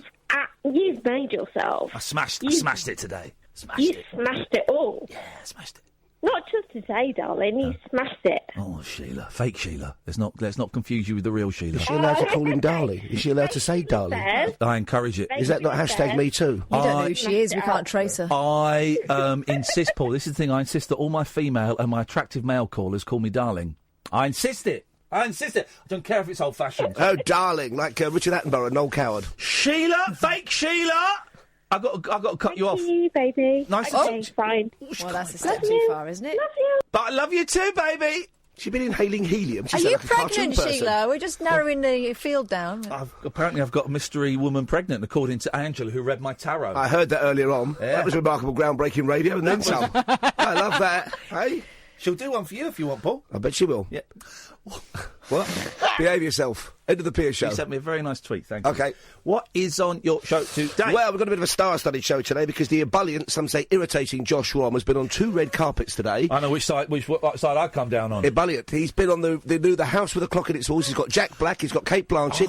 Have you seen the trailer for that? It does look fantastic, doesn't it? It looks... I'm taking the kids to see brilliant. that. It looks great. We've got all the cast of that coming on, including Jack Black and Kate Blanchett. We've also got the cast members of a great-looking new film out this weekend called Hurricane, another Second World War movie, which stars Mel Gibson's son Milo Gibson, who was so good in Hacksaw Ridge, and also the chap who plays Ramsay Bolton in Game of Thrones, but I can't pronounce his name. He's Ian Rufford or one of those type names. But he was also he began his career in Poblyquim, and I've never heard from somebody who was in that Welsh soap, Poblyquim. Hey, yeah, I remember a bit of Poblycum. Is it Quim or Cum? I don't know. Whichever floats your boat. Yeah, because it's Cymru. Poblycum, not Poblyquim. Played Cymru. Look you. There we go, you see. I didn't know you have Welsh antecedent or heritage. No, not at all. But my friend was Welsh.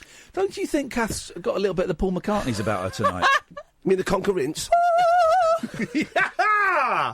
Just whack 'em straight through. We got a call. Just put 'em straight through, Sam. We got Rick is on the line. Good evening, Rick. You're the last call of our show. What have you got? Hey, I just want to say love to Manny, okay? Love to Manny. Do you want to give love to Paul Ross? I would not make love to Paul Ross badly. He didn't necessarily say make love because there's an orderly cue for that. He said give love. Would you give love? So you would make love? Would you give love to him, Rick? Hey, yeah, of course. Bring Paul Ross to my house and I will give or make... Okay, I'll turn up. I'll be depilated and lightly oiled for you, wearing a golden nappy like a cherub. It's my gift to you. I do have a balcony over the toy shop at the moment, but I'll try and lose that before we meet. Balcony over the toy Hey, you know who said that first? Max Miller, the great Max Miller. That's his gift to us, Max Miller. How do you want them, ladies, at the blue book or the white book? Oh, man alive. Can I give you a little quick Max Miller poem? Oh, please do, mate, yeah. He once said, I like the girls who do. I like the girls who don't. I hate the girls who say they will and then they say they won't. But the girl that I like best, and I know you say I'm right, is the girl who says she never does but looks as if she might. Is that a great little poem? No harm done there, madam. Paul Ross is... Oh, did we finish everything? Yeah, I think so. Stars, and orangutans. What a show. What? And the stars and orangutans. And the usual old tosh. Okay. That's all coming up at 1. Well, Catherine, I think we managed to survive what has been a very spooky, very sexy... Yeah. And a very weird show tonight, hasn't it? Strange old vibe. And I better go home and take some folic acid. There was... this. I've got homework for you. Try and listen to at least one episode. And I can't remember what it's called now. That lady's it's show. called Tara and George. Tara and George, Life of Tara. It's on BBC Radio 4 iPlayer. You type in Life of Tara, Tara and George. 4 episodes. Get it on podcast. Get it on podcast. It's brilliant. We got the person, the presenter who made it, the journalist who made it, is coming on the show tomorrow night to talk about it. And I always feel a bit weird inviting a BBC person on to talk radio to talk about this show. But I heard it in the car yesterday, and it was flipping heck. It was half good. But they should come and you snap your fingers because we pay their wages. Exactly. We own those. Yeah. We will be back tonight at 10 o'clock, but do not go anywhere because Paul Ross is coming up after the news. Don't forget you can listen to Talk Radio on DAB. Download the app or go to talkradio.co.uk. Until 10 from me and Kath. Ta-ta!